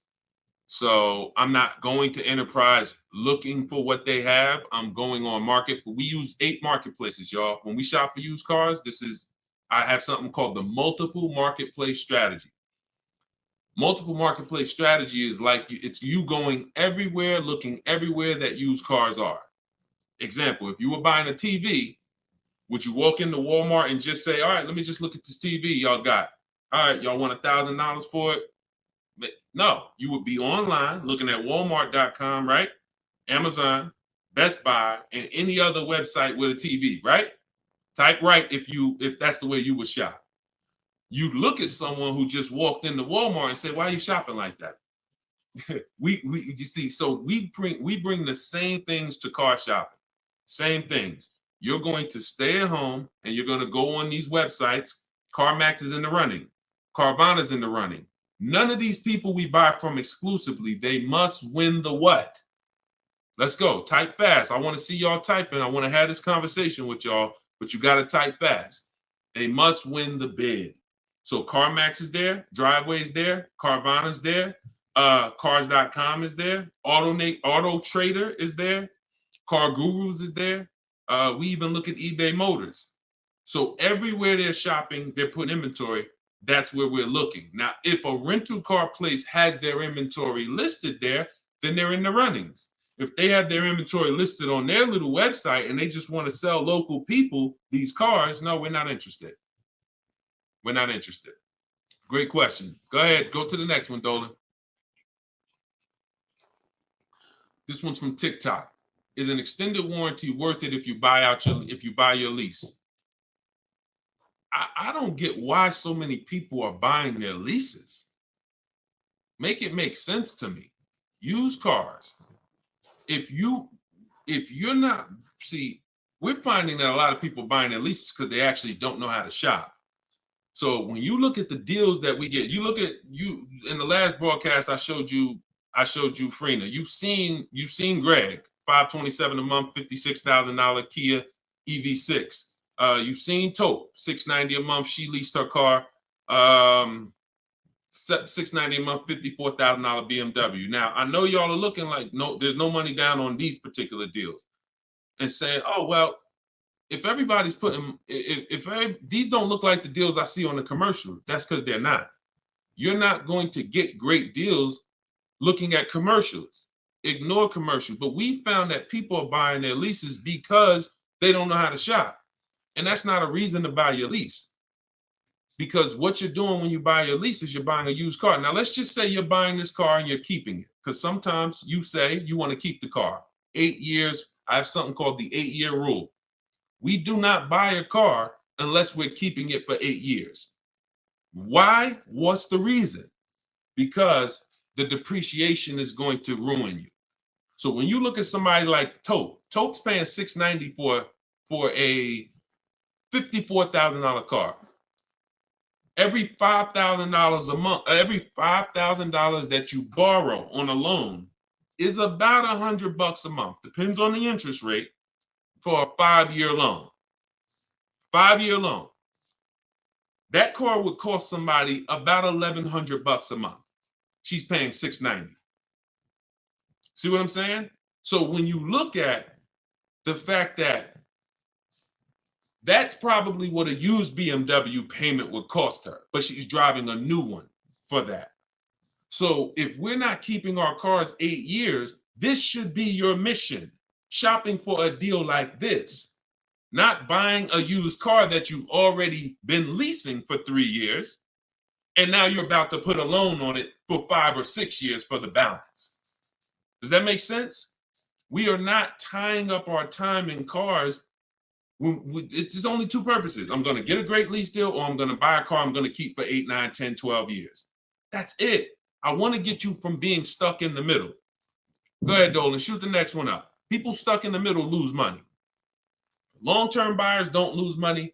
Great lease deals don't lose money. It's those people, if you're stuck in the middle, you're the one losing the most money, and we got to get you from being stuck. Go ahead, Dolan. Shoot the next one and keep typing your questions, y'all. All right. This one's from Instagram. We purchased a car just under a year ago, would like to release it and get something more suitable. Okay. Watch this. When you purchase a car, see, I'm always going to remind you of the unseen expense. When you see this, y'all know, if you've been on the show, if this is your first time on the show with me, type a 1 in the comment. Because I got to see if I'm refreshing people or if I'm actually teaching. First time. I don't want to say, if you're familiar with this, then you know this, when everybody on here, or most of you on here, are brand new. Okay, Susan, I see you. Justin, I see you. First time people, first time. Jay Malav, I see you. Okay, Sean, Go Entertainment, I see you. William, I see you. Christy, I see you. Okay, a lot of first time people on here. All right, so whenever you see me do this, picture, this is the unseen expense, depreciation. Let's explain this real quick. When you buy a car today for $30,000, what's that car worth tomorrow? For those of you who knew, you may not know, we got to type fast because I don't just talk at you, we have a dialogue. What's a car worth today? You buy a car today, what's it worth tomorrow? You bought it for $30,000. What's it worth tomorrow? Let's go. Could y'all keep tapping the screen on TikTok? Keep running those likes up. I appreciate it. As y'all tap that screen, y'all let TikTok know we having serious conversation over here. More people need to be here. Just keep tapping that screen, running those up. I appreciate y'all. Okay, so we got 29. That's not true, Sean Go Entertainment. But I want to let you know, you may have said that, but when you see the other answers, you'll understand. You buy a car today for 30, it is not worth 29 tomorrow. You lose about $3,000, $4,000 if you tried to go back and change that car. So this is answering this person's question who purchased a car just a year ago and would like to go and replace that car.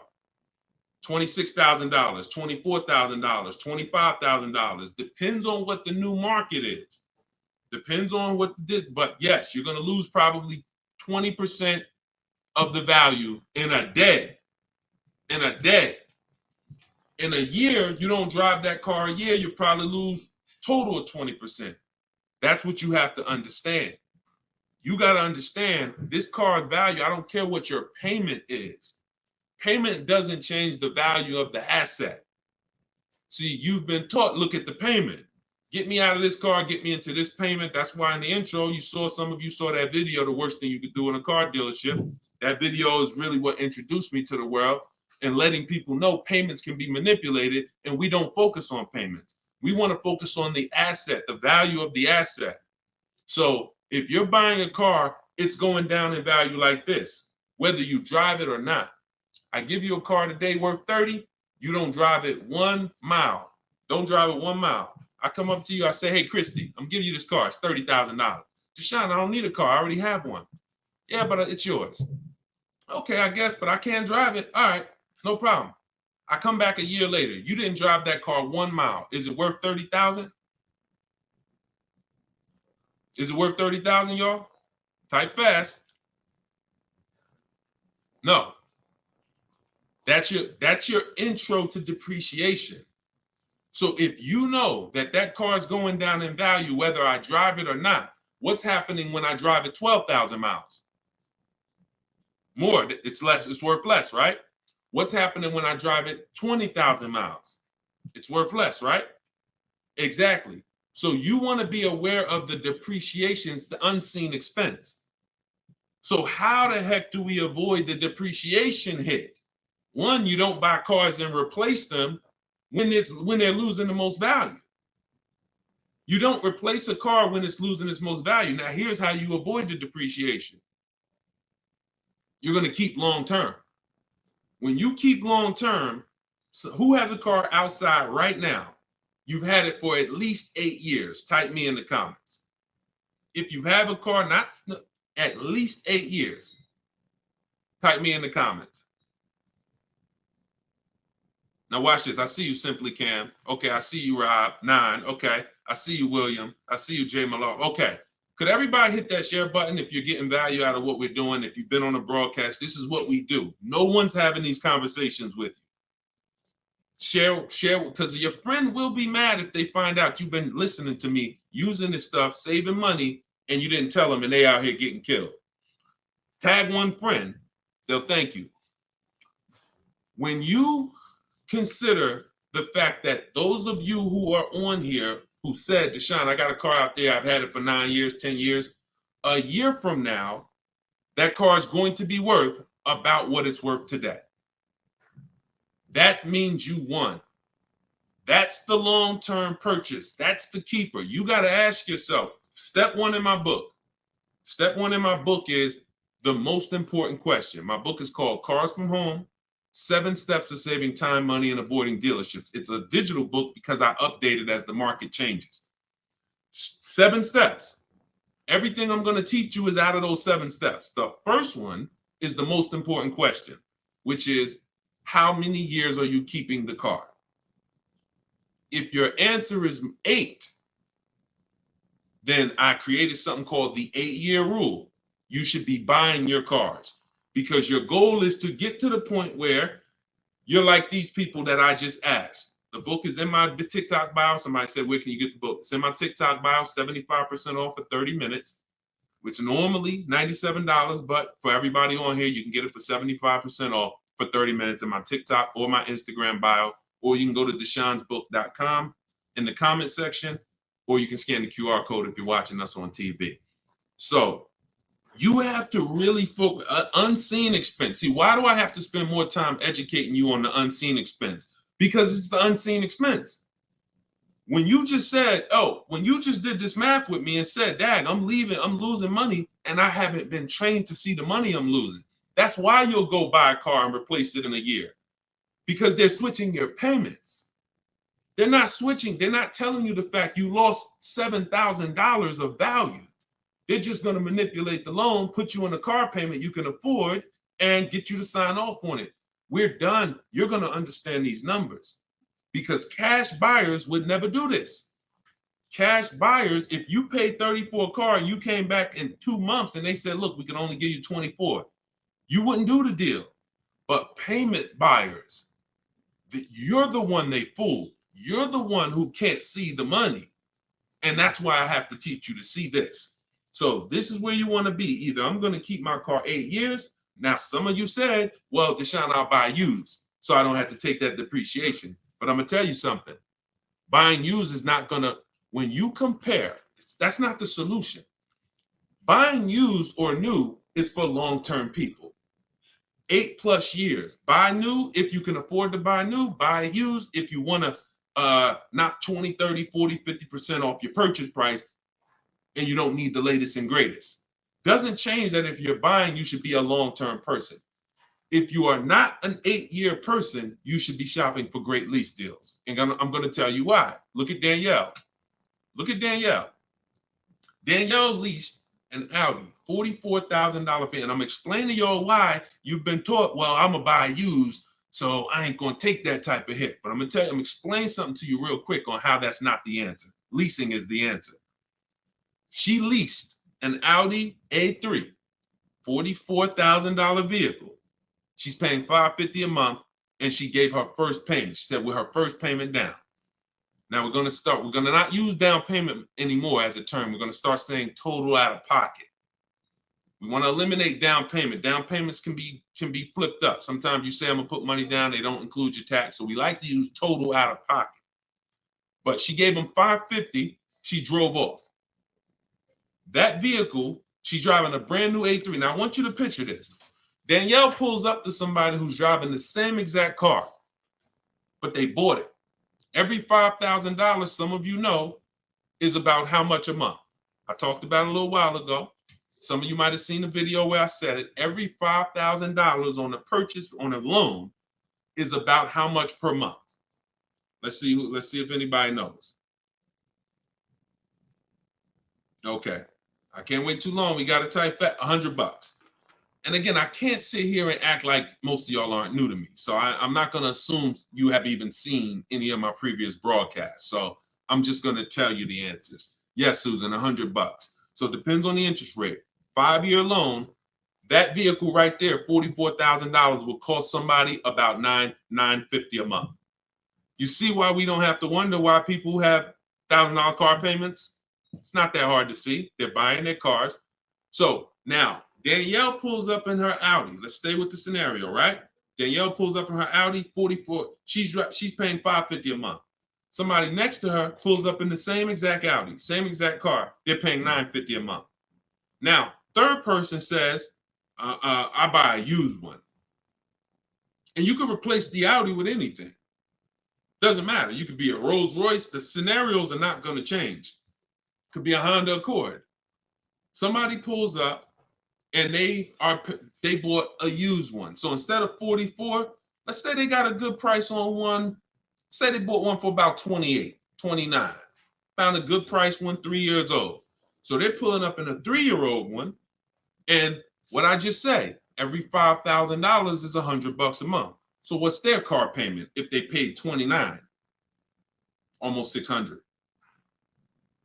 You see what I'm, so now let's just talk about what we're driving and what's coming out of our household so we can hammer this home.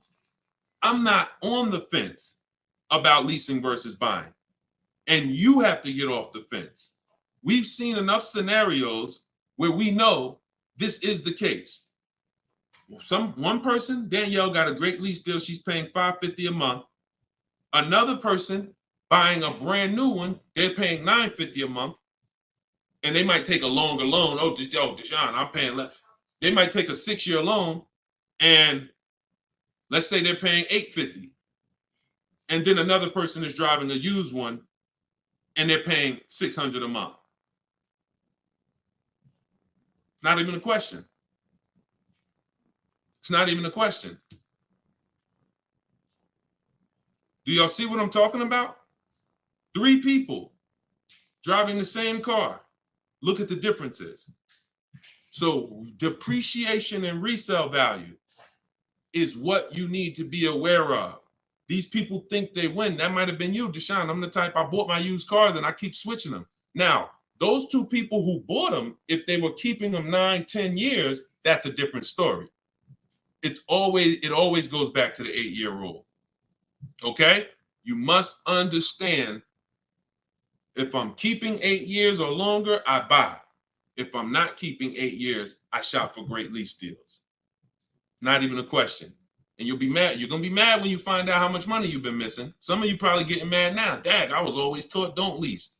Well, those people owe you some money. Those people owe you some money because they've cost you thousands of dollars. Go ahead, Dolan. Shoot the next one up. This one's from TikTok. What's your advice of getting rid of late fees? Don't be late. You can call the bank and see if they'll waive any late fees, but late fee is assessed when you miss a payment. That's it. TikTok, does my credit have to be top notch to purchase automobiles with 0 down? No, it doesn't. It needs to, listen, when you are, hang on 1 second, y'all. Hang on 1 second.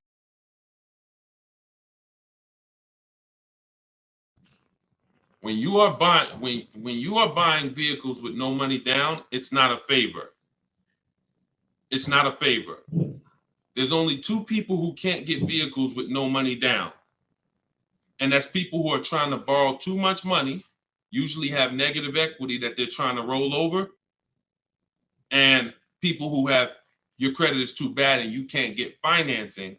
But if you go through a company like Limbuzz, this is who we recommend in my book. I recommend this company, Limbuzz, who will work with people with challenged credit.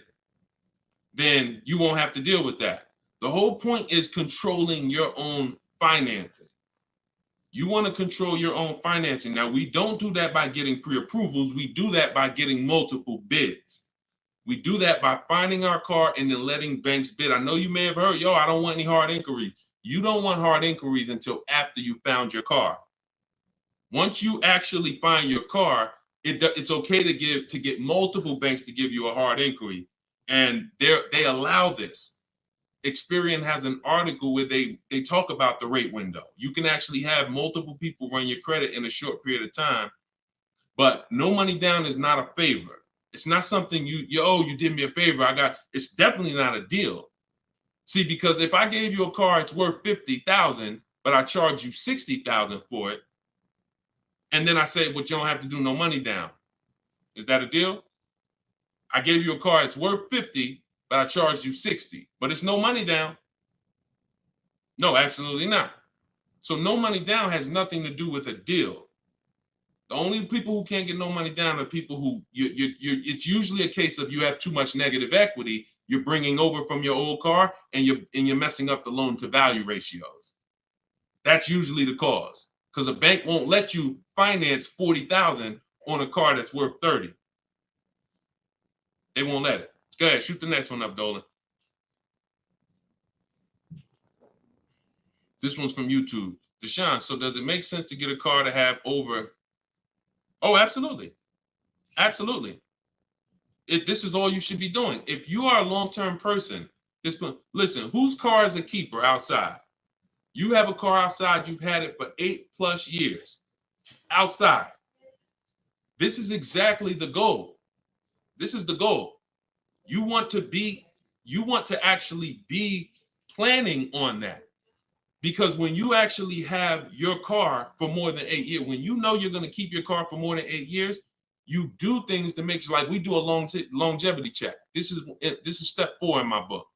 One of the things we do when we know we're buying a car we're going to keep, we got to go to Google and we got to see what the data is on the car we're shopping for. It's very simple. I type in the year of the car. Very important. You can't just type in Nissan Sentra, longevity. You got to type in the year, and then you're going to type longevity to see what the actual data says on the car. We skim those websites. It'll tell us if the car has transmission issues. It'll tell us if people report that this car has, is reported to last not as long as most cars.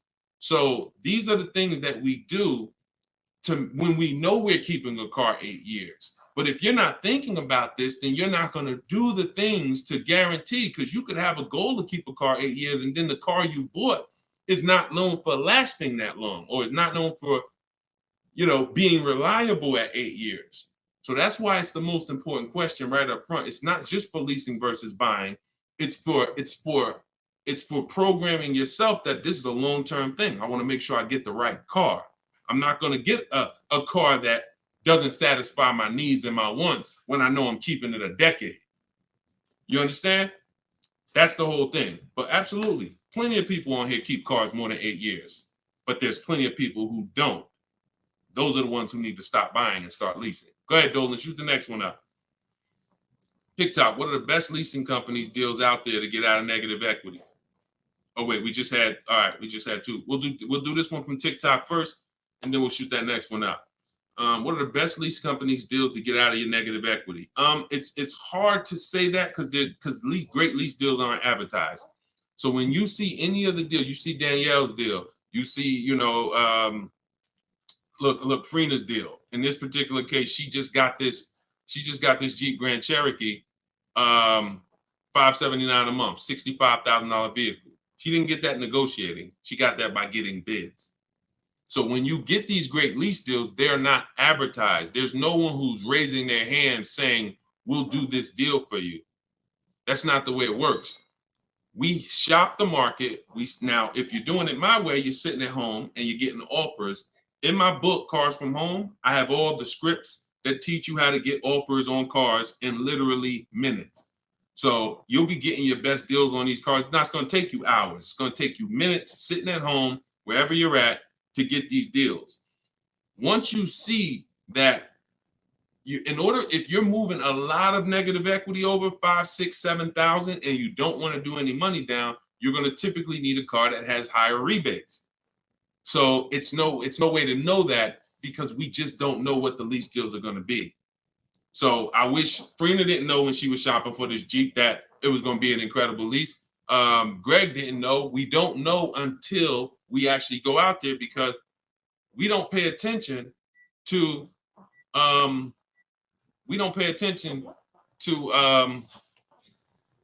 am I trying to say? Advertisements. We don't pay attention to advertisements. So hold on one second, y'all.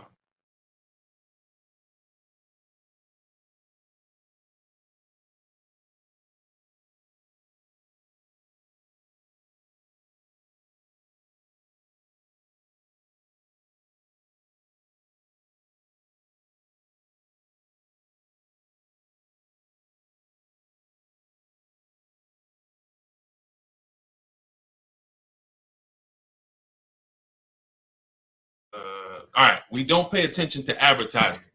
So I wish, and I've had tons of people ask me, Deshone, is there a way that we can see great lease deals? Is there a way we can see who has the best rebates? No, no. The only way we can see it is by shopping the market. It's the only way.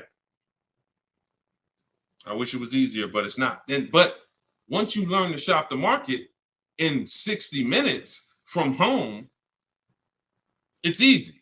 So if I'm looking for a deal and I know I got a real negative equity, or if I'm gonna sit at home, I'm gonna get my offers. I have something in my book I call a 25 to 5 strategy. The 25 to 5 is when we connect with 25 dealers online, we get 5 offers. Takes us 60 minutes. You could do it your way. You could call around and you could try to get multiple offers, but you must get 5 because 80% of dealers are overpriced. That's my way's better. Eric Pitts, this one's from TikTok. Can I use the bidding to refinance a car loan? I have good credit now. 100%. 100%. They give you a window. Now, you should only need 2 days tops. You Google every single, and let's talk about refinancing. As many people bid as possible. You got a window of 14 to 45 days. You'll be way under that. It'll weigh as one inquiry when you finalize the loan. It'll weigh on your credit score as one inquiry. But you must do it because, y'all, why do you think there's companies that just want to loan us money?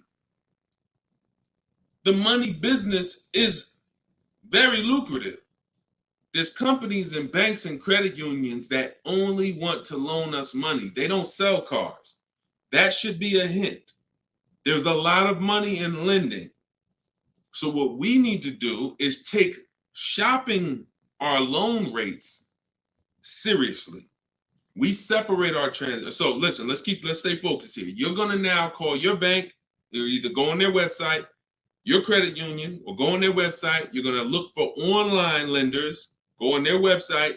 You want as many people as possible competing to make sure you save all the money. But I'm gonna give you a very important caveat here that you want to keep in mind. Everyone that loans you money wants to loan you more for longer. The longer you have a loan, the more money they make. So what they're going to do is they're going to show you what it looks like if you take a long loan. You've already paid for a year or two. I don't know how long, but you've already been paying for some time. Once you take another long loan, now you've essentially defeated a little bit of your purposes because you're going to give some of that money back at interest. Take the shortest loan that you can afford the payment on with the new interest rate. So if you were paying, let's say you had a 6-year loan at 11%. When you refinance, don't refinance into another 6-year loan at 7%. Refinance into like a 4-year loan at 7%. Whatever that payment is that you say, all right, I could afford that payment. Because they're going to try to sell you on the low payment. Well, if you do 6 years, you could pay $300. Yeah, but you can always pay it off earlier. Don't fall for that. You want to make sure you look at what's the lowest, shortest term with that new interest rate so you can get that loan out of there faster. Okay? That's how you do it. Good question. Shoot the next one up, Dolan. All right, so this one's from YouTube. Milton. So back in 22, I purchased my dream truck. 2023 GMC Denali, brand new. I don't depend on trading it, and my monthly payment's $1,095. Let's not forget the truck is $83K. Am I paying too much money? Well, I don't know how long the loan is. So you could be paying $1,095 for 8 years. You could be paying $1,095 for 5 years. You see what I'm saying? So that's why payments are not always the important payments. How much did you pay for the truck? You understand? See, it's the price of the vehicle that we focus on, not with leasing.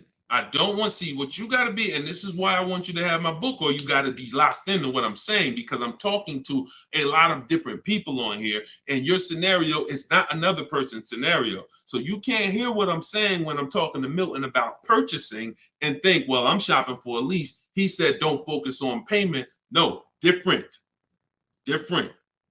Okay, so when we're talking about purchasing, the most important thing is how much we paid for the asset. Now, I don't know what you paid, and I don't know how well you shopped. I don't know. So there's no way. And here's the thing. The way we buy cars is by design. We don't know. When you start getting bids and it's done, I'm going to just assume, let's just say, I'm not going to look at your deal and dissect it, because I don't have enough information to do that. And plus, if the deal wasn't good, what good is it me what good is me? It's your dream truck. What good is it me? I mean, what good am I going to do telling you overpaid for it anyway? So let's not ask questions that could lead to hurt feelings and long-term remorse for our dream truck. But for the rest of you who are shopping, and for the future, because Milton, your family's going to shop, you're going to shop again in the future. The way you've been taught to shop guarantees you never have price assurance. Price assurance means I don't have to ever ask if I could have paid less, because I got bids. Negotiator, if you're not a good negotiator, type me in the comment section right now. Deshone, I'm not a good negotiator. I hate it. I don't like it. I'm an introvert. It's not for me. I feel like I always get the losing end of the stick. I just feel like, people take advantage of me. I'm too soft-spoken. Whatever reason. All right, Susan, I see you. All right, Christoph, I see you. All right, Jay, I see you. Okay, so when we look at negotiating, I'm a good negotiator. I did it for a living. But one thing I know about negotiating, why I will never shop this way, and I don't want you shopping this way, is because you cannot get price assurance. You can't guarantee you pay the least price when you're negotiating one-to-one. When you go into the supermarket and you see you're getting spaghetti sauce, there's 7-10 companies trying to sell you spaghetti sauce. They're all like, hey, hit me this week, Prego, I'm on sale. Vitellini, I'm on sale. Hey, Ragu, they're competing. Everyone competes for our business except car dealers. Everyone wants to compete. So the reason why we can spend money on these other items and we never have buyer's remorse is because we've seen so many options. Y'all get it? We've seen so many options. I knew I didn't overpay. If I told you right now you got to go buy a 100-inch TV and you got to guarantee you don't overpay for it, you're going to be like, Deshone, I can do that. Why? Because you know where to go. I'm going on this website. I'm going on this website. I'm going on this website. I'm going to guarantee I get the best price on the TV. I'm telling you, bring that same thing to your car shopping. That'll eliminate your buyer's remorse. That'll eliminate you ever asking, did I get a good deal on this? Hey, did I overpay for this? Hey, could I save more money on this? Get multiple offers eliminates it. And there's no other way to eliminate it. Okay? So don't worry. I'm sure you did well, Milton. Enjoy your truck, man. And just know that whatever, I'm going to get better for next time. I'm going to make sure my family knows that they never got to ask this question. Every vehicle I buy, I'm going to make sure that I get bids, multiple dealers. I'm going to get enough bids to guarantee that I teach to get 5. In my book, I have a strategy, 25 to 5 shopping strategy. This is for new cars and leases. We connect with 25 dealers online. You're using all my scripts. You're using everything I tell you to type, copy and paste in my book. And you're going to get at least 5 offers, 5 to 7. Once you get those offers, you're going to see about a $3,000 to $5,000 spread minimum. Now, if you take somebody like Kimberly, now Kimberly's spread was $20,000. This is Kimberly. She emailed me. She's in our private community in my private coaching program. She said, how do I respond back to this? I don't want to get mad. She responded via email. You see the MSRP on that vehicle was $86,961. She got a Maserati. Selling price was $66,261. $20,000 discount. This is why we don't get happy about any discount until we see all the offers. Because if she would have saw a $10,000 discount, Deshone, I'm saving 10 grand they're offering me. Okay. Is that the lowest bid? Well, no, I mean, but I just walked in, the dealer said they're going to give me 10 grand off. See how we could lose? We don't know what the bottom is, but when she gets her 5 to 7 offers, now she ends up saving 20 grand. It's different for every car, but if you don't get 5 to 7 offers, you won't truly know the bottom, and she's guaranteed she has that price assurance. So we got to get bids.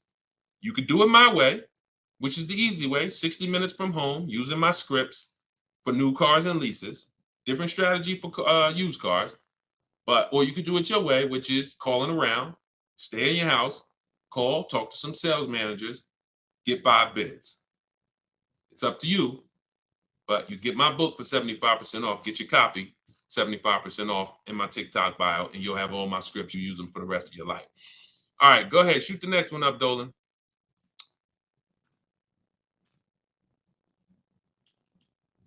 All right, keep typing them, y'all. We're gonna get through as many as we can before we wrap.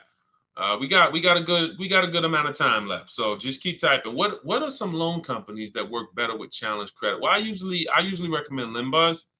Limbuzz is a company that they're a startup. I think they've been around for a few years now. They loan to people with really challenged credit, and they loan to people with no credit. So again, if you got bad credit, you still need to ask yourself, how long am I keeping the car?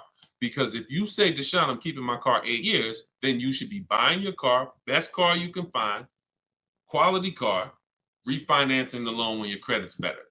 If you say, Deshone, I'm not keeping my car 8 years, then you should be buying the least expensive car you can get a loan on, driving it for 2 years, that's your sacrifice car, and then flipping out of that car into a lease.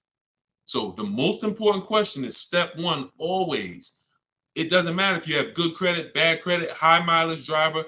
The reason why in my 7-step program, the first question is, how many years are you going to keep the car? The 8-year rule question, that doesn't change. Doesn't matter who you are. Doesn't matter what your scenario is.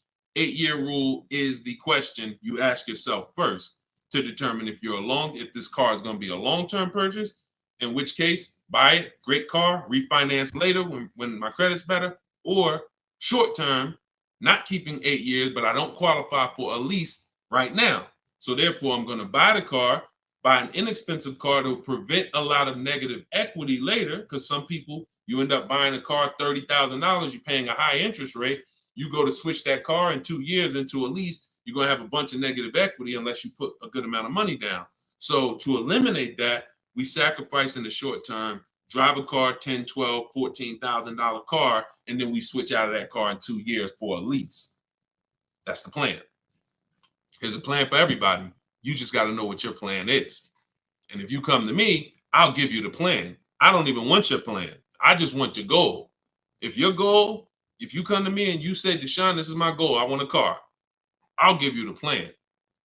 Okay? Work my plan until it doesn't work. Trust my plan until it doesn't work. But I've been blessed to have 7,000, 8,000 people between our book buyers and the people who are in our video library, my coaching program. Since 2021, we've helped almost 8,000 people. So we're fortunate to know what works all around this country. Go ahead, shoot the next one up, Dolan. This one's from TikTok. It's 2024. What year should you be looking for if buying? Doesn't matter. Your question is new car or pre-owned car. If you're buying, that's a budget issue. In my book, I talk about something when you get to a values question, because some people, you can only get what you want and need in a pre-owned car for your budget. Some people, you can afford both. And you're like, Deshone, I got a budget, I can afford both. I could get a new one, I get a used one. Which should I get? That's a values thing. Do you want it? Some people say, Deshone, I get a new car every 10 years. I mean, I only get a car every 10 years. I'm gonna get a new one. Some people say, I you know what? I'm gonna knock 30% off the price. I'm gonna get a pre-owned. It's up to you. But budget dictates usually whether you're gonna get a new or used one. But you know, I would get the best car for my budget if I could afford. Now, here's the key. Here's something very important. Some of you actually look for 1 or 2 year old vehicles.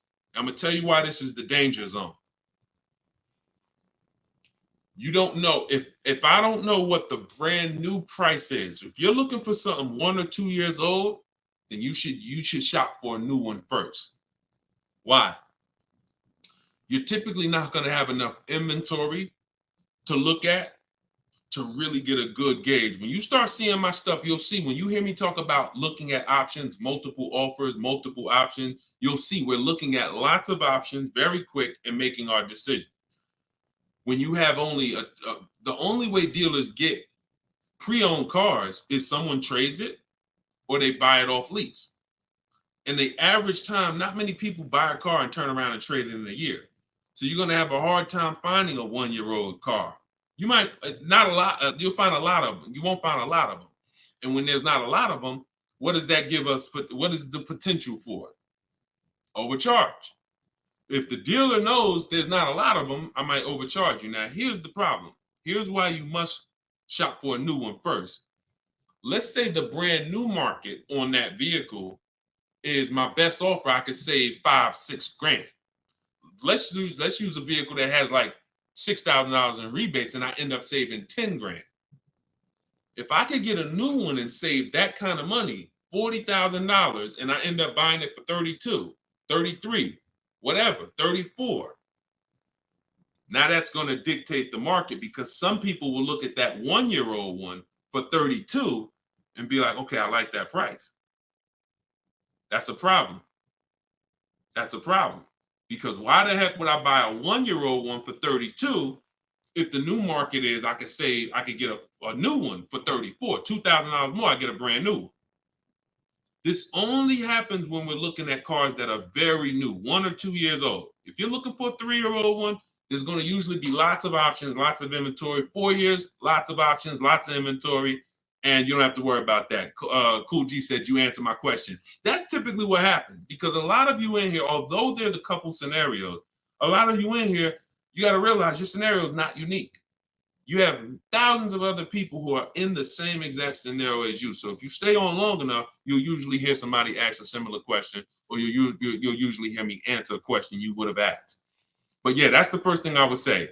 Focus on, you know, if you're buying a 1 or 2 year old one, you always shop new first. We got to know what the new market is to know what we should be saving on a 1 or 2 year old one. If you're buying 3 or 4 years old, then you don't have to worry about that. Go ahead. Shoot the next one up, Dolan. Instagram. I always think I get a good deal, but then I don't. Bids. You eliminate this with bids. Look, I wish I was coming into your life to tell you you're doing okay. The fact is, most people are not because you don't have price assurance, and price assurance gives you when you don't have price assurance, you have potential for buyer's remorse. Aside from the car, and I know this. Look, I'm a nice guy. I consider myself to be a nice guy, but I'm in the bad news business. Because I'm not meeting you telling you you're doing good and then, oh, you're doing so good, but I want to help you do better. I'm meeting you telling you that 99% of what you've learned about buying cars, leasing cars is wrong. And not only is it wrong, it's cost you thousands of dollars already. Now you get to decide from this day forward, are you going to change the trajectory of the finances that you pay for cars? You get to make that decision. But you got to admit you need help. You got to admit you're not doing as good as you would have hoped you were doing.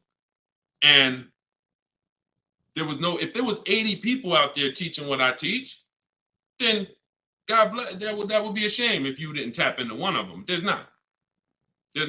I'm one of the only ones that teach in this way. A lot of the stuff that I teach, I created it based on math. And looking at thousands of scenarios, leasing scenarios, buying people who buy their leases and creating and seeing where these people get jammed up and Now that information is available for you now. But in order for you to actually win, you have to admit that I need that. So if you think you're doing bad and you're like, yo, I'm done doing bad, this guy is here. He helps people. He's got proven track record. I got over 2 million followers on this on social media. I'm a very public person. We've been around for 3 years. If my stuff wasn't working, you would have heard it by now. But we have hundreds and hundreds of people, if not thousands, that have actually used what I teach to eliminate that statement you just made about, I think I got a good deal. You're going to sit at home, you're going to make people bid for your business, and you are going to know every single time that you paid the lowest price for the car, that you got the best interest rate, and that you got the most money for your old car. That is what we're going to do. All right, but you take the action. You could tap into live videos, or you could say, Deshone, I'm going to get your book. It's 75% off. It's a digital copy, which means anytime something updates, I update the book, and you got the new version, and you got all my strategies of how to car shop from home for the rest of your life. All right? I hate to see that, but I'm doing what I'm supposed to do. You see what I'm saying?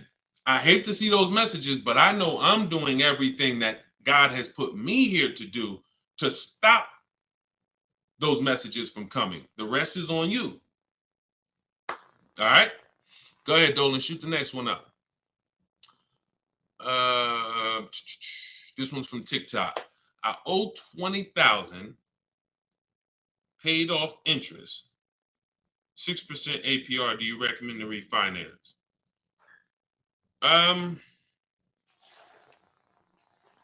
Depends on how low you could get. You know, rates are pretty high right now, but you know, I mean, maybe you don't go through the hassle of refinancing to save, you know, half a point.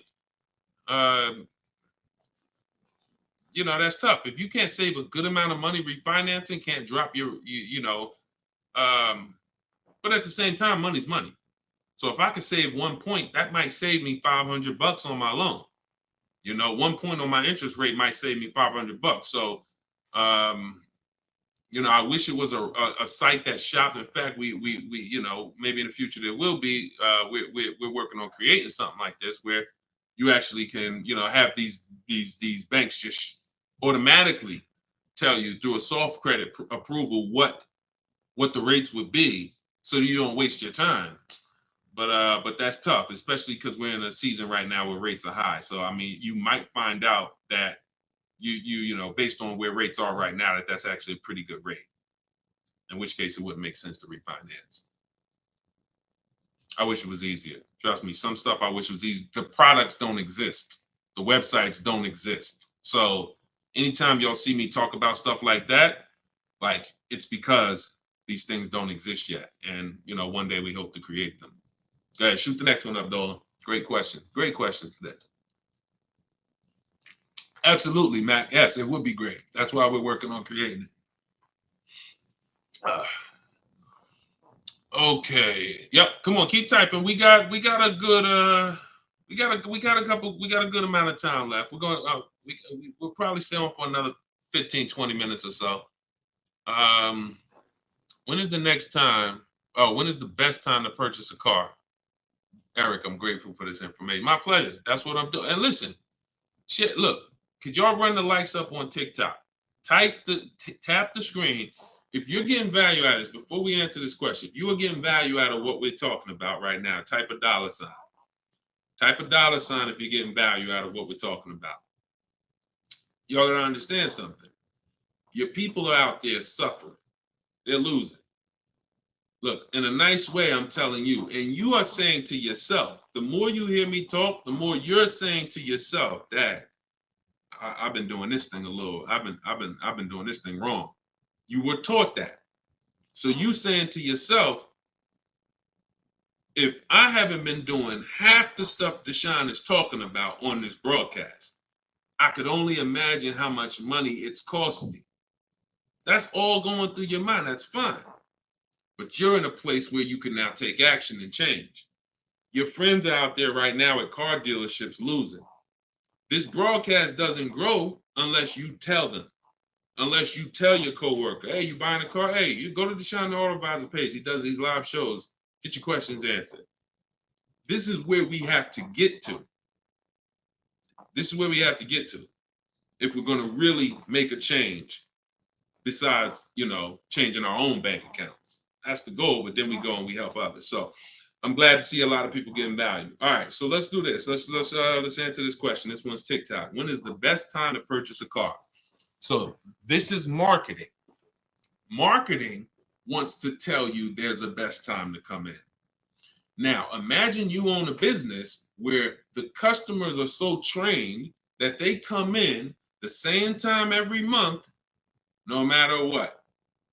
That's the end of the month. So the car business has, through years and years of marketing, told you the end of the month, the end of the year, best time to buy a car. Imagine that. You got a barbershop and everyone knows end of the month come in, you just get a line out the door. But the fact is, there's no better deals being done that day than shopping multiple offers throughout the month. Here's why. They've told you, well, dealers want to make their numbers. Well, dealers are trying to make their numbers from day one. And when they see, we used to look up sometimes and we knew we had to do 250 cars for the month, 325 cars for the month. We look at the books, it's the 9th of the month. We only got 30 cars sold. What do you think is happening? We're getting a little nervous. We're not pacing to hit our numbers. Opposite end, I've seen months where we are ahead of schedule. What does that mean? We might hit our numbers on the 27th of the month, the 26th of the month. It doesn't matter. The best dealers, are trying to hit their numbers throughout the month.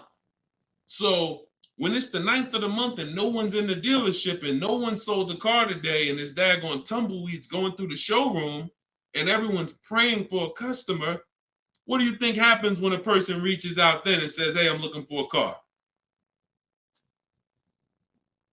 But marketing tells you otherwise. Marketing says no matter what, coming at the end of the month.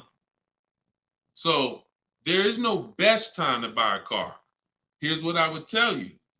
There's a best time to be in the market. In my book, I teach something, and I always teach this: 2 dates. Your no later than date and your as soon as date. No, as soon as date is the soonest day you can accept a deal. The soonest date you can accept a deal, that we call that you're in the market. That's step 5 in my book, in the market. Looking at offers on websites, ready to take an offer down if it looks good. If a bid comes in and it wins, we're in the market. We don't do that until we can accept an offer. Now, once that's done, once we've established our as soon as date, we need to ask ourselves, what is our no later than date? Your no later than date might be end of the year.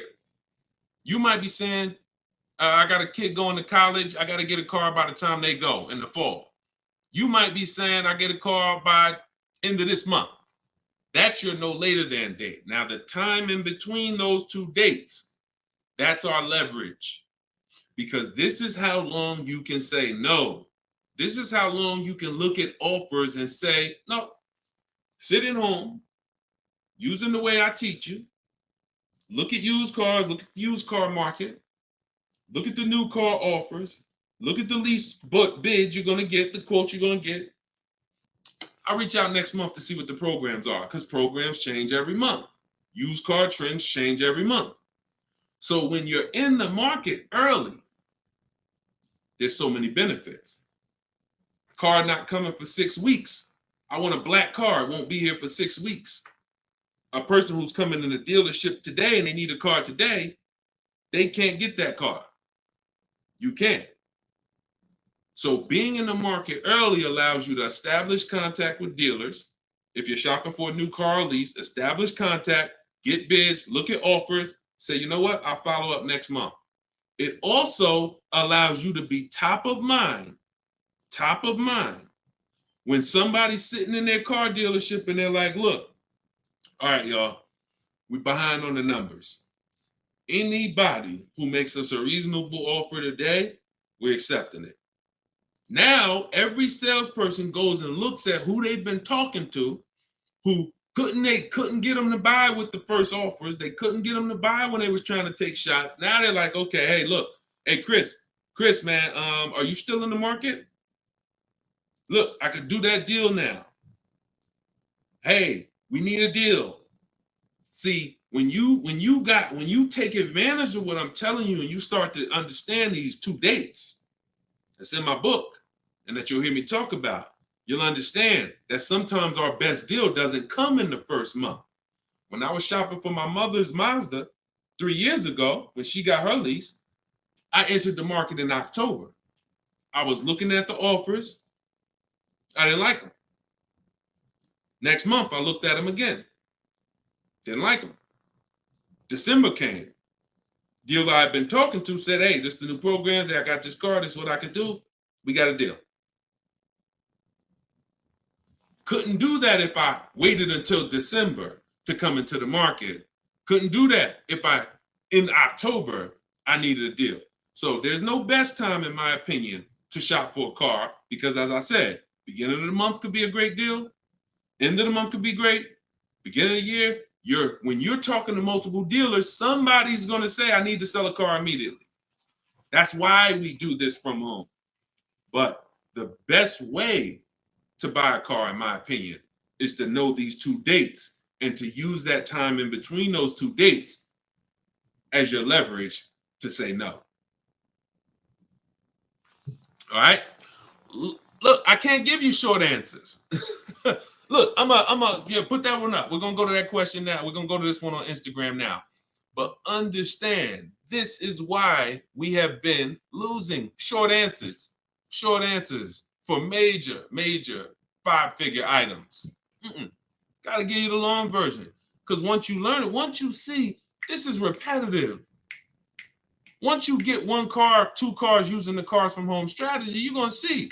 See, that's why when the first time you use this stuff that's in my book, first time you use the car from home strategies, whether you're using them manually or whether you're like, Deshone, I want to use exactly what you say, your scripts, I want to do it your way, doesn't matter. Once you see, I do this over and over.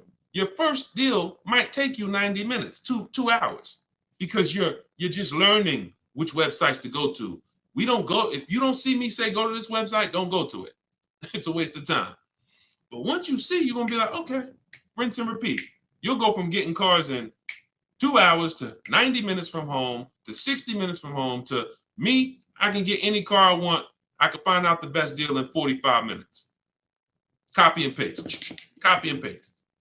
My Infinity truck I got took me, once we decided what we want, I spent no more than 60 minutes online to make sure I got that vehicle, say 42% off the price when it was new, 3 years old. So this doesn't take you long.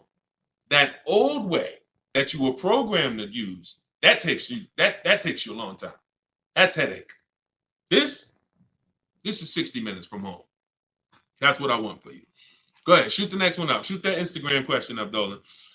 All right, how do I get quotes from car dealerships to take with me to take in my lease? I will be leasing another car. This is without having a credit check run. Yep, we never need a credit check to get quotes.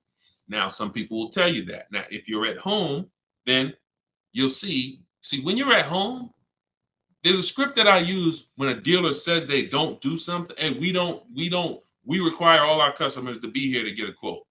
Okay, well, I'm talking to a couple of dealers. No one else has said that. Should I remove you from the list? See what I'm saying?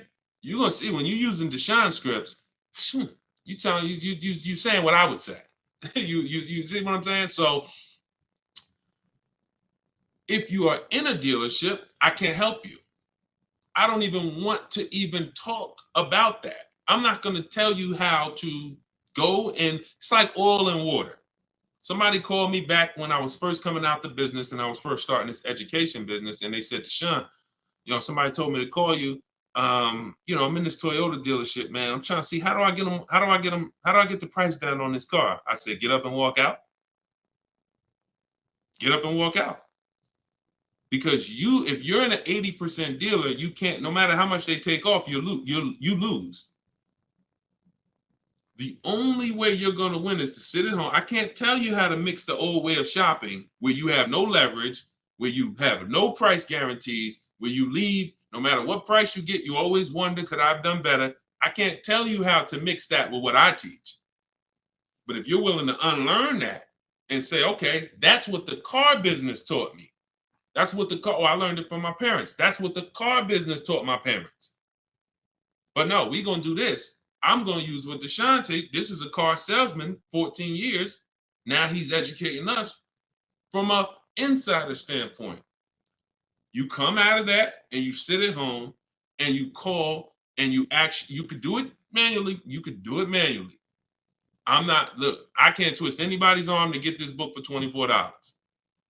But if you're going to do it manually, realize there's people trained and you're going to talk to them, which means you got to be aware when you talk to them. That's why I say only ask for sales managers. Only ask for sales managers. Because if you try to do this with salespeople, some sales managers will make it hard, but you got a better shot. But you need to get 5 quotes. Doesn't change because 80% of dealers are overpriced. Now, my way, in my book, I teach something called the 25 to 5. It's all online. So we're contacting 25 dealers through their website, and we're having conversations with usually 7 to 10 of them, copy and paste scripts you're using, and you're keeping the conversation moving forward. Our first goal is to see who has a car I want. Before I even talk to you about anything, I want to see out of this 25 dealers who has a car I want. Second thing I'm going to do, once I identify who has a car, I'm going to request a quote. But I need to give them everything they need to quote me. I need to give them my zip code so they can run the tax. I need to give them what I do for a living to see if I qualify for any rebates. I need to give them what cars I have in my household, whether I own it, lease it, own it outright to see if I qualify for any rebates. I need to give them my my soon as date, my no later than date. This is all copy and paste in my book. So the reason why some of you have a hard time shopping online is because 1, you're dealing with trained people, and 2, you don't know what information to give so that they could even give you a quote. So if you're giving, my book, you're using copy and paste, and we're never talking about credit. It's not even a question. In fact, one of the things we say in one of my templates is assume tier 1. So we're assuming tier 1, getting our offers, and then we are not letting anyone run our credit. This is not just for leases. This is for everything. No one is running our credit until after we've agreed to buy something. We're telling them assume tier 1. If I don't qualify for tier 1 later, we'll talk about that later. But I want to see the price. Tier 1, I want to see the price. And that's what we do. But never if you only way you'll fall for that is if you're in dealerships. Oh, I need to run your credit. You know we can't give you a quote. You run into the wrong salesman who don't care. He'll say anything. She'll say anything. Well, I just can't. We can't give you a quote. We don't know what you're gonna qualify for. Yeah, you could assume tier 1. Yeah, but we had people come in and say assume tier 1 and they just mess it up. So we like to not quote without a credit. You're in the wrong dealer. You see what I'm saying? These people are by design. We're trying to run them out of business. When more people, this is why we're trying to get this broadcast out, because until more people start shopping online, they're going to continue to do that stuff. See, as more people shop online incorrectly and walk into dealers, they can get away with doing this stuff. But when they know 600 people are going to walk in their dealership over a weekend, Friday, Saturday, Monday, holiday weekend, President's Day, we're going to get 600 people walk in. Why would they change? Would you? Unless you're just a person of ethic, why would you, if you got a business where 600 people come in the door, why would you change? But when we start shopping online and that 600 goes down to 400, and then that 400 goes down to 200, and they see that we used to get 200 inquiries online, now we're getting 700 inquiries online. Now everything's gonna move to we gotta do this online thing properly, or we're not gonna sell cars. That's why the future of if you really want to enjoy car shopping, you need to tell friends about what we're doing. Because the more people that shop the old way, it hurts us that are shopping this way. Doesn't stop us from getting great deals. We just got to continually weed through these car dealers because they're like 80% of our people coming in shopping the old way. So All right, go ahead. Shoot the next one up, Dolan. Great questions today. All right, this one's TikTok. I want to buy my sister's car lease after it's done in July. Is that possible? Nope. Your sister, I'm gonna tell you why. This is a common question. Some people want to buy, some people want to, buy their lease and give it to their family member. The family member can't buy it directly because only two people can buy a lease. When you buy your lease, there's only two things there's only two types of payoffs.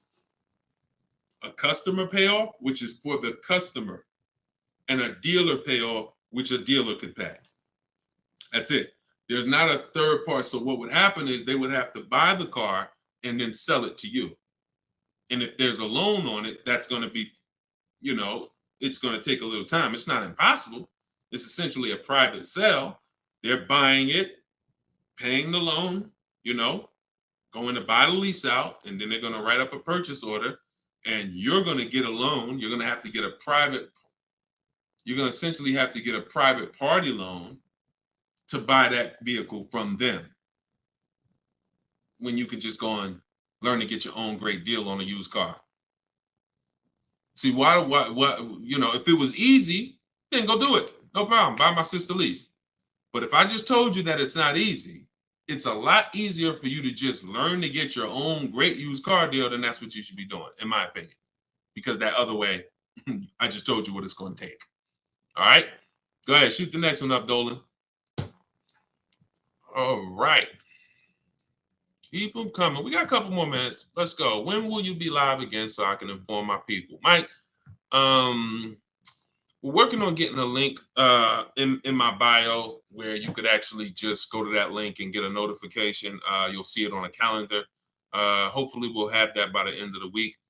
And you'll be able to just be aware. Right now, only the people on my email list are going to be notified. But yeah, hopefully in the next about a week, hopefully in the next couple of days, we'll be able to have that where you'll be able to see the calendar and join. All right, so just stay close. This is all stuff we're optimizing day by day. Every day we're optimizing this, so just stay close. All right, go ahead, Dolan. All right, TikTok. What if I buy at a lower interest rate with a longer term, but make extra payments monthly? I mean, if you have the discipline to do that, I think if you're I teach something called the rule of 72 in the 10th birthday. What does that mean? We don't take a loan longer than 72 months under any circumstances, and we have the car paid off by the 10th birthday. So we're not going to take a car that, give an example, and why does this rule exist? Because I've seen all the bad scenarios that I've seen, or most of them, exist when people have loans on a car that's older than 10 years, or they have a loan that's longer than 7 years, 8 years, And so when you typically have a car that is, you want to get to a point where the car is paid off so that you can put money to the side for incidental emergencies, repairs, maintenance. If it's 7 years down the line and you're still making a car payment, especially if you bought a used car, the car is, 11, 12 years old at this point, you typically could run into issues. And also, we don't have any, it's a lot of people on here. Would anybody on here take a 50-year mortgage? Would anybody on here take a 50-year mortgage? Anybody? No, I see. No volunteers for the 50-year mortgage, right? Why? Why? Because you already are aware. You see that? Every one of you said no way, nope. You already are aware that when it comes to home buying, there is a limit. You're trying to force this. You're trying to force yourself into this house if you got to take a 40-year mortgage. 40-year mortgages are available. 50-year mortgages are available, but we know it's inherent already that if we got to take a 40-year mortgage or 50-year mortgage, we can't afford that that house. We don't have that for cars, which is why I looked and I said, okay, super conservative people take a short loan, 3 years, 4 years. You typically, there's not enough data that proves that you need to take a loan that short to actually avoid problems. You pay a little more interest, 100%. So you always take the shortest loan you can afford, but I'm talking about problems with the vehicle. I'm not talking about interest. You got to combine what the nightmare stories is not, I paid on a car for 6 years and I paid that much interest, because interest can be fixed with refinancing. The nightmare story is my transmission's having problems and I still got 2 years of payments left on the car. Car's in the shop and I still got a payment. If you've been in that situation, you understand how car's in the shop right now, can't drive it, and that bank wants their payment every single month. We're trying to prevent that. And we're trying to prevent you getting to a point where you can't put enough money to the side to make sure if God forbid something happens to the car, you have the money, you have the cushion. So we use a safe marker, which is 6 years. But we combine that with the age of the vehicle, because I've seen people buy a car knowing they can't afford it, but they're buying an older one. Deshone, I want to get that BMW. Deshone, I want to get that Jeep, that new Jeep. Deshone, I want to get that whatever. Okay. But the one you want, in order to get it where you want it at, you got to take a 7-year-old one. 7-year-old one, you need to pay cash for that vehicle. Why? Because what you're going to do, if you tie a 6-year loan to that 7-year-old vehicle, now that vehicle's 13 years old before it's paid off. So when that transmission goes, or when things start happening because the vehicle's 9 years old, 3 years, now nightmare. So I had to create these boundaries. You don't have to use them. You can step over them. It's okay. But now you know there's boundaries. See, I'd rather you know. If you get my book, you get your copy, you get your book, Cars from Home, you'll see full of boundaries. Full of boundaries. Strategic moves, strategic shopping, ways to look at car. Okay, when I'm buying a used car, I need to make sure the Carfax look like this. I need to make sure that boundaries. You've never had them. So if you step over them now, at least you know you're stepping over a boundary. At least you know you're taking additional risk. See, if there's no speed limit, how do we know we're speeding? Once they put, speed limit 65. Okay, now I know when I step over that, I'm breaking a boundary.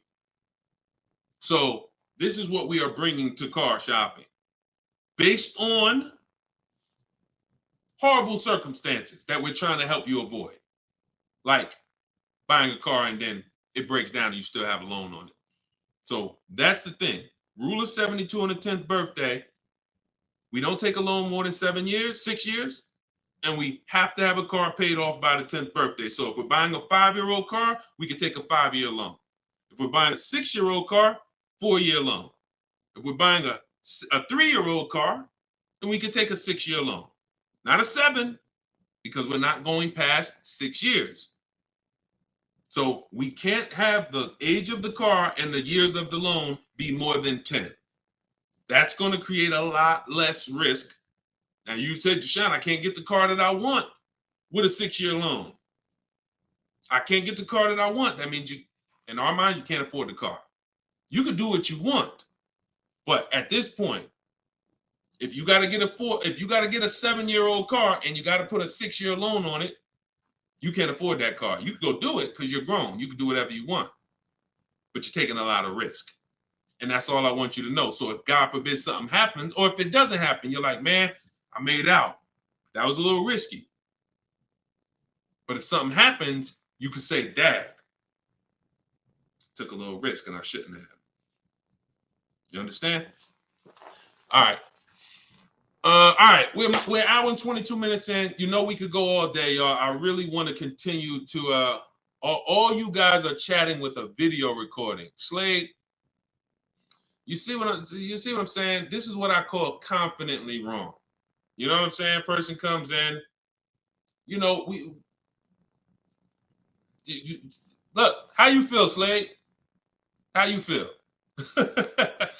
All right, so look, y'all, we'll wrap it up. I will see y'all on the next one. Like I said, in the next couple days, we should have a link in the bio where you'll be able to see exactly when we're live. Jump on. But for those of you who just jumped on, everything that I teach, everything from my videos is all from my new book. It's a digital book. It's called Cars from Home: 7 Steps to Saving Time, Money, and Avoiding Dealerships. No matter what your scenario is, it's broken down in 7 steps. Negative equity, high mileage drivers, you want to lease, you want to purchase, it's the same 7 steps. You just need to learn those 7 steps. And as you use it, you'll see you'll never go back to the old way. You'll never go back to the old way of shopping again. Once you start getting great deals in 60 minutes, 90 minutes from home, making people compete for your business, and you can get your copy for 75% off for 30 minutes. After that, it goes back up to $97. So you can go and you can actually click the link in my TikTok bio, grab your copy, or click the link in my Instagram bio, grab your copy, or you go to Deshone's book in the comment section, or scan the QR code.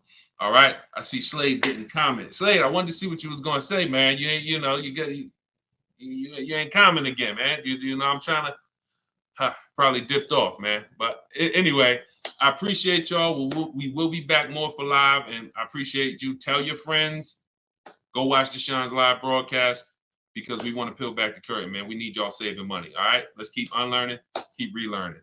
God bless you.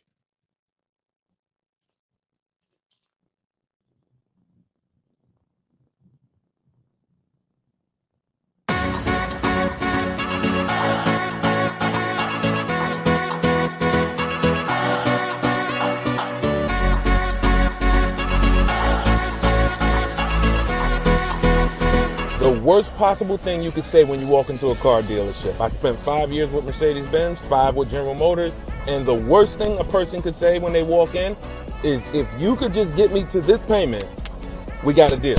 So your loan's probably still like 19, which means you got to pay to get out. You're upside down. It's called negative equity.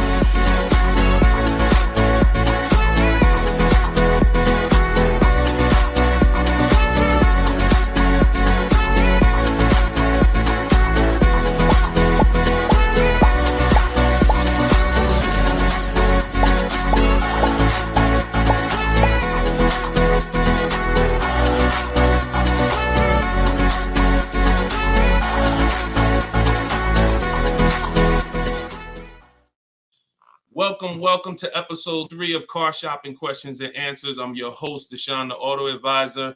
I am the author of Cars from Home: 7 Steps to Saving Time, Money, and Avoiding Dealerships. I'm also the creator of the Cars from Home video library and the Cars from Home Insider Coaching Program. We do these shows at 12 Eastern Time and 3 Eastern Time live, Monday, Tuesday, Thursday, and Friday. So you can tell your friends. That's when I'm live. We do rebroadcast these shows throughout the day. So if you missed them, you could always catch the rebroadcast. But we're live right now on all 4 platforms. If you're on YouTube, please hit the like button and subscribe if you want to continually get the best car shopping information from an insider. I left the car business in 2020 after 14 years. And now what I do is show you how to car shop strategically from home, and how to get great deals in as quick as 60 to 90 minutes. So start typing your questions. I got my man. I see you, Just Blaze. Great to see you. I see you, Alexia. I see you, Jesse. Start typing your questions. We're going to have my man Dolan, who's moderating in the background. He's going to bring all these questions in from all 4 platforms. So, oh, by the way, the show is sponsored by my new digital book, Cars from Home: 7 Steps to Saving Time, Money, and Avoiding Dealerships. You can get your copy for 75% off as part of our launch in my TikTok bio, in my Instagram bio, or you can click the link, Deshone's book, or scan the QR code. Let's throw that QR code up for them, Dolan, so they can actually see it if they're watching on a television. And let's get down to business. We're going to be here for about an hour. I'm going to try to get through as many questions as I possibly can. So whenever we get the first one, Dolan, you can throw it up on the screen and let's get busy. Shout out to the sharers too. I appreciate everybody who tags friends and invites people to the broadcast. We really appreciate you. Is there a different approach for no trading? I have a very old used car. Absolutely. So you can skip that step. So many of you know that step 2 in my process is to do an equity assessment, but that's only if you're replacing a car. The reason why you must do an equity assessment is because sometimes you'll find out your car either has equity, or if it's paid off, it's worth a couple $1,000s, in which case that goes into your budgeting. Now, you might put that money in your bank account and make your new car deal with no money out of pocket, or you might choose to apply a portion of that or all of that to your next transaction. But what I don't want you to ever do is wait until you get to the dealership that you're going to get the car from and then let them be your first offer on your current car. So if you don't have a car that you're replacing, then you would simply skip that step. You wouldn't skip step 1, which is the most important question. This is when you're asking yourself how many years you're going to keep the car. But you skip step 2, the equity assessment, because you don't have a car. Now, in your case, if you have a very old car, you still probably want to list that car on Facebook Marketplace because it's still worth something, unless you just want to keep it around your household. But if you don't have a car to replace, then you would simply skip to the budgeting step. And in which case, when you decide whether you're buying or leasing, you would be moving towards your budgeting, whether you're leasing and assessing how much the car you're going for should lease for, or whether you are purchasing and you are budgeting to see how much car you could afford based on whether you're going to pay cash or based on whether you're going to get your loan. So that's just a step you skip. Great question, though. Okay, go ahead, Dolan. Shoot the next one up. Does MSRP include all of the dealer fees? No, it doesn't.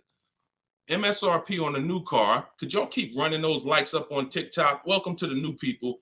Type your questions. We're live. It is like we're 100% live on Tuesday. So start typing your questions and we'll get to you guys. But start tapping the screen so we can shoot those likes up and let TikTok know that we're talking serious business over here. Thank y'all. I see y'all running them up. Okay. Does the MSRP include all dealer fees? So it depends on what dealer. Usually no, because 80% of dealers, as I say, we have about 8,000 people that we've worked with since 2021, between the people who've gotten my book and the people who've used the video library, the Cars from Home video library. We get people data from all around the country. And what we see is about 80% of dealers are overcharging you, whether they're not giving you the discounts that their competitors would give you, or whether they're marking the MSRP up with bogus fees that they will try to convince you need to pay if you want to buy from them. So the only way that, if you're talking about, like, let's say I'm shopping for Toyota Highlander. When I'm looking at for example, let's say I'm shopping for a Toyota Highlander and I'm going to lease it. When I'm budgeting for a lease, our goal is to always assume about a 1.25% lease. So what I would do is I'd take that MSRP, let's say it's $48,000. I'd multiply that by 0.0125. That's going to be $600. $600 a month is what that vehicle should roundabout lease for when I find the best deal, which means one dealer beats all their competitors. And I'm not going to assume this to be the best deal, because we've had people who got 1% leases or 1.1% leases. We've also had people who get the best offer is going to be 1.4%. But what we're doing is we're using that middle portion. Some of you know 1.5 is the absolute max. You don't want to pay over 1.5. If I took that same vehicle, we'll do a lease scenario and then we'll do a purchase scenario. If you took 1.5 and you multiply that by that same MSRP, now that's $720 a month. Above this, now we're paying too much for a vehicle we're going to be giving back. And the purpose of a lease is to avoid the natural depreciation that someone who's buying is going to take, and also to drive a lot of car for the money we're paying. So the lower percentage we pay relative to the MSRP, the better the deal. So everyone's going to charge different things. That's why we must get bids. We can't depend on a dealer who's going to say, oh, I'll honor the MSRP. And if I'm purchasing, then some dealers are going to not charge that same vehicle That same $48,000 vehicle, some dealers are going to charge $49,000 for it. Some dealers are going to charge $50,000 for it. Some dealers are going to charge $48,000 for it. And some dealers are going to charge less for it. We don't know who's who, which is why we must get bids. And part of what I teach is, and pretty much the gospel of what I teach is how to get bids online using dealers' websites so that we can sort for the best deal. We're not negotiating for the best deal. We are sorting. Good to see you, Yank. Even though you went a little left on the program yesterday. I saw you. But I'm here now. So go ahead, shoot the next question up, Dolan.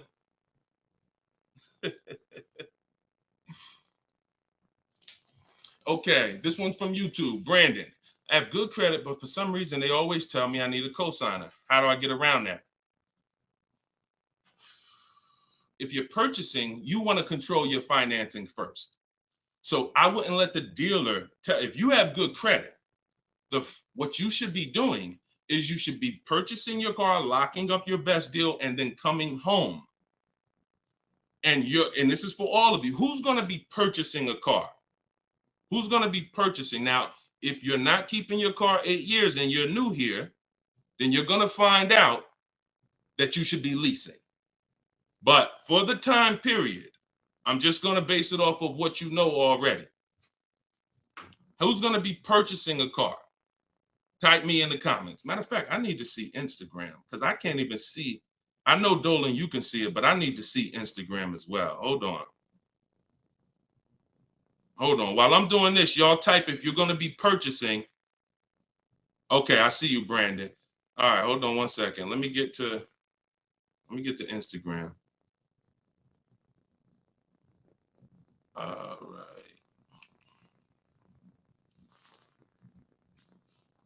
Hold on, give me 1 second. All right, I can see Instagram now. Hold on.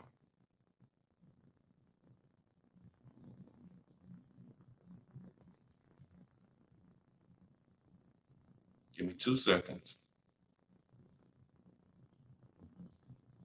Okay, here we go. So if you're going to be purchasing, let me mute that. Yeah, I see you. She's like, please see us. I see you, LA Connects. Now I can see you. Okay. So if you're going to be purchasing, then what you're going to be doing is actually getting you're going to get your car. Do not let anyone touch your credit. No, this is for all cars, Crows. Just stay put. We talk about new cars, leases, and used cars. Stay put. Like, we got lots of people on 4 platforms. So you never want to let anyone touch your credit until you have already found your car. This is the mistake that you make because dealers are going to try to get you to commit to them. And when they try to get you to commit to them, you have to be sharp enough to know under no circumstances are you running my credit before you win the bid. Now, if you're doing it my way, you're not even in the dealer. But once you find your car, you are going to lock that car up. You're going to get a purchase order, a buyer's order. That's that long form receipt saying your information, the car, the price you paid for it, and you're going to take that home now.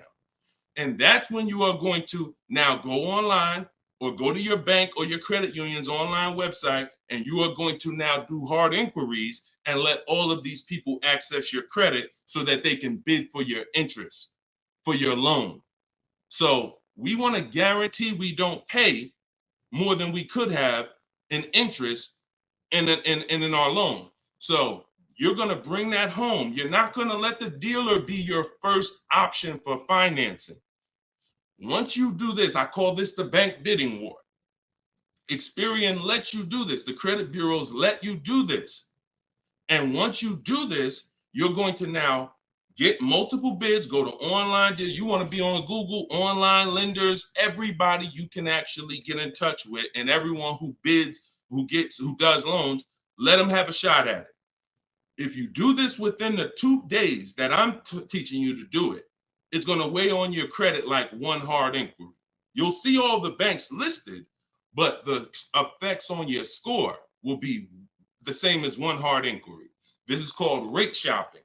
So you come on, you let them access. Now, as soon as you get the best offer, that's when you are now going to call the dealer who you have the car locked up with, And that's when you're going to say, hey, I got this offer.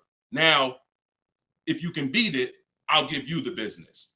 Okay? That's how you do it. That's how you guarantee. And if you look at that process, it'll work every single time. And your goal is to make sure you never leave any money on the table with a lender. And if you do that with a dealership first, you're going to leave money on the lender and on the table. And you're at their mercy.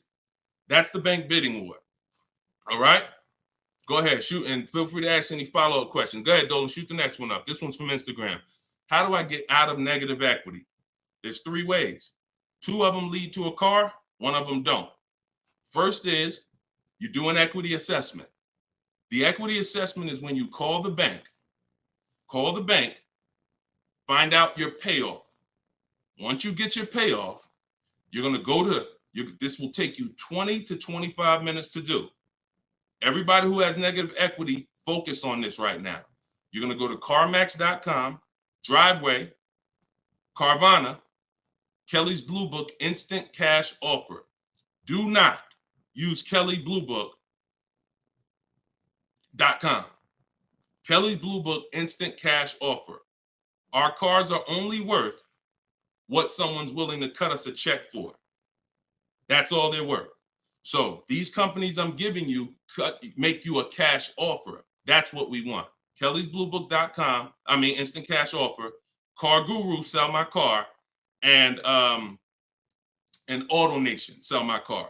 That's going to get you 6 offers. Now your best route to go is whatever your negative equity is based on those offers. If you can pay the difference, that's where you want to go. If your best offer is 21, but you owe 23, you want to pay that $2,000 and get out that car. Because the second route I'm about to tell you is going to give you a greater amount of negative equity. And then when you go to do this, you're going to see that you have less control. So your second route, if you can't pay the difference, is you must get the car from the dealer who actually you're buying the car from. You must give them your old car because you need them to wrap your loan. You need them to wrap that negative equity into your new car deal because you can't pay the difference. And 9 times out of 10, the car is not going to be worth to that dealer what it's worth to CarMax or Driveway or Carvana or one of these online bidders. So you'll find that your highest offer from the online bidders might be 21. Your highest offer from the dealer you're going to get your car from might be 19 because it's not worth that to them.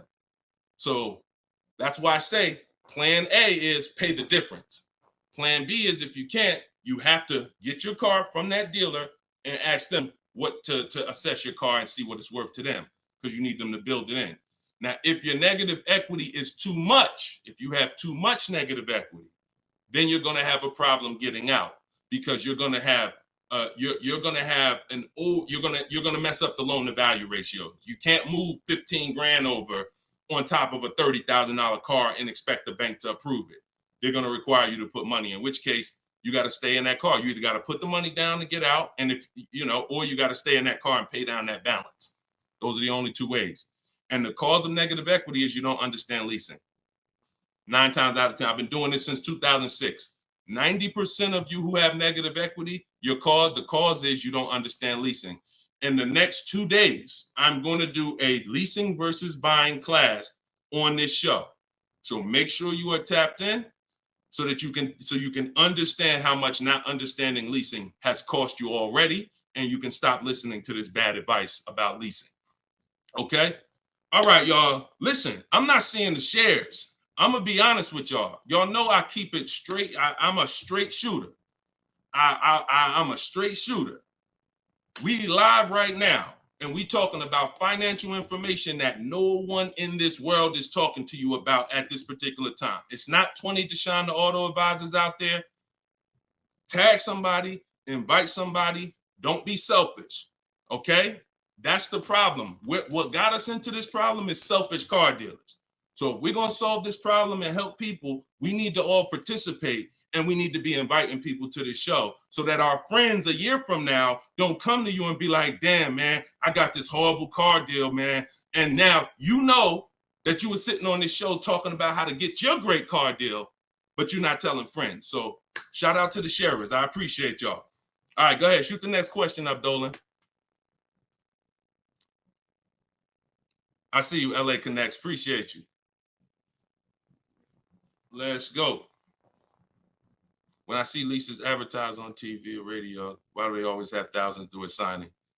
Well, this is a similar question. All right, Steve Phillips asked a question from TikTok, and then I see Dreamer asks about advertised leases that she sees that always require thousands down. So you always tell people how to customize your lease. You do not go into a dealer. If you first of all, we only go into a dealer to test drive.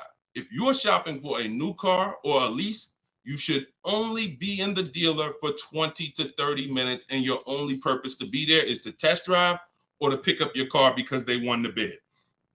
This is what I teach. This is all in my book, Cars from Home, 7 Steps to Saving Time, Money, and Avoiding Dealers. You can get your copy for 75% off. In my TikTok bio, in my Instagram bio, it's a 7-step system for leasing, purchasing, new cars, used cars, everything. But part of this particular way, we shop. Shopping is not buying. And what the car business has taught you to do is mix the two into one. You go shopping to decide what you want. That's the purpose of shopping, y'all, to decide what you want. Deciding what you want is test driving, making sure your kids can fit in the car, making sure it has enough room, making sure it feels good. Once you decide what you want, now you're coming home and you are emailing them through their website and you're going to request your offer. So you are not ever going to say, work me up a lease, Mr. Car Dealer. If you say work me up a lease, they're going to work you up a lease based on probably a couple thousand down, probably leave out the tax and the fees, and you're going to deal with that nightmare of traditional car shopping. You are always going to request your leases with no money down, zero. Now, I want y'all to remember this. We do not want to use this term anymore, down payment. We want to start using, remember this, and I want y'all to write it after I tell it to you. Total out of pocket. Total out of pocket. Or you could put TOP. All right? Everybody who's locked in, I want you to type TOP. Okay? Type TOP. I want to see the people that are locked in. If you've been in my master classes, we're about action here. We're not about casual nothing. No one's fighting for your money if you're not. No one, you're not going to casually save $5,000, $10,000 and avoid this if you're not locked in.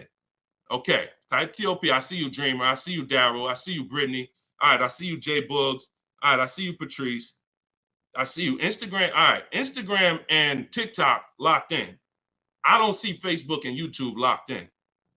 I'm just telling y'all. I'm gonna start calling some of you out because you're not gonna win if you're not locked in. This is big money, and there's a $1 billion industry that is depending on you staying stuck in the old way you buy cars. So TOP, I see you. That's the term. No longer do you say down payment when you're talking to dealers. I see you, LaDonna. Way to represent Facebook. You are going to say total out of pocket because total out of pocket means, Mr. Dealer, this is the total amount I'm giving you. Down payment can be mixed up. Down payment can mean, $2,000 down plus tax.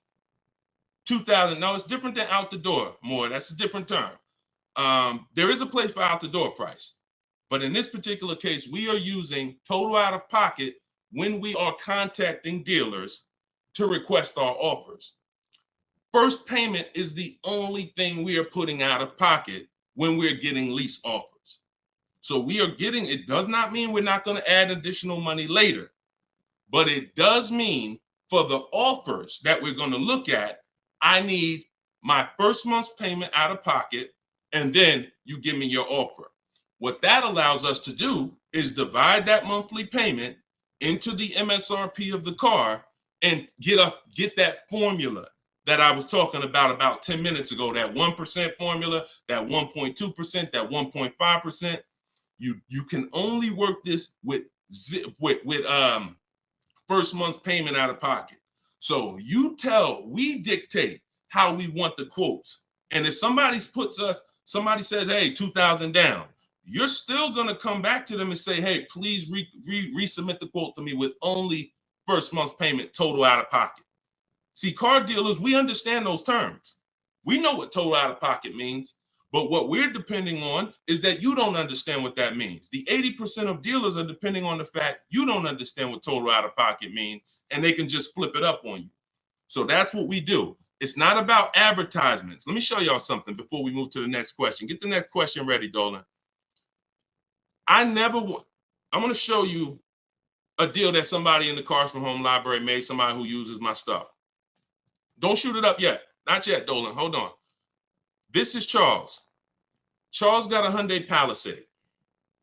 $48,000 vehicle, $48,595. We always request our quotes with 12,000 miles per year, always. If you're going to do, Deshone, I do 18,000.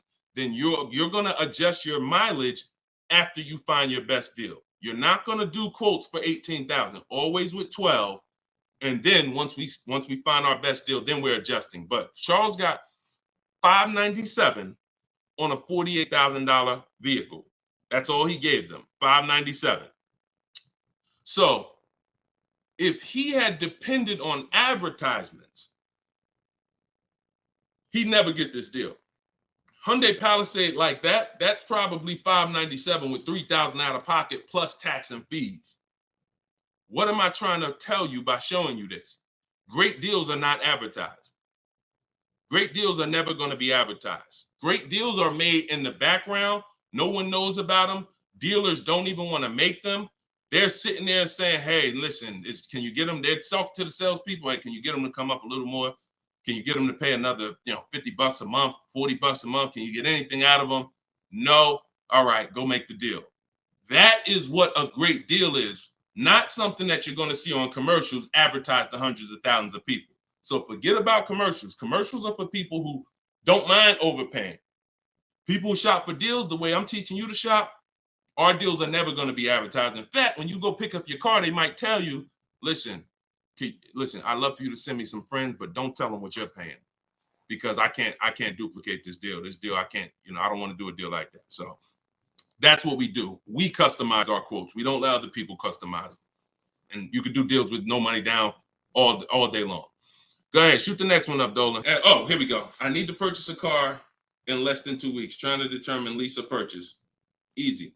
Who wants to know beyond a shadow of a doubt whether they should lease a vehicle or purchase? Type me if you're just like, Deshone, I've heard this, I've heard that, but I really want to know what's best. All right, All right, I see you, Tavy. I see you, Veronica. I see you on TikTok.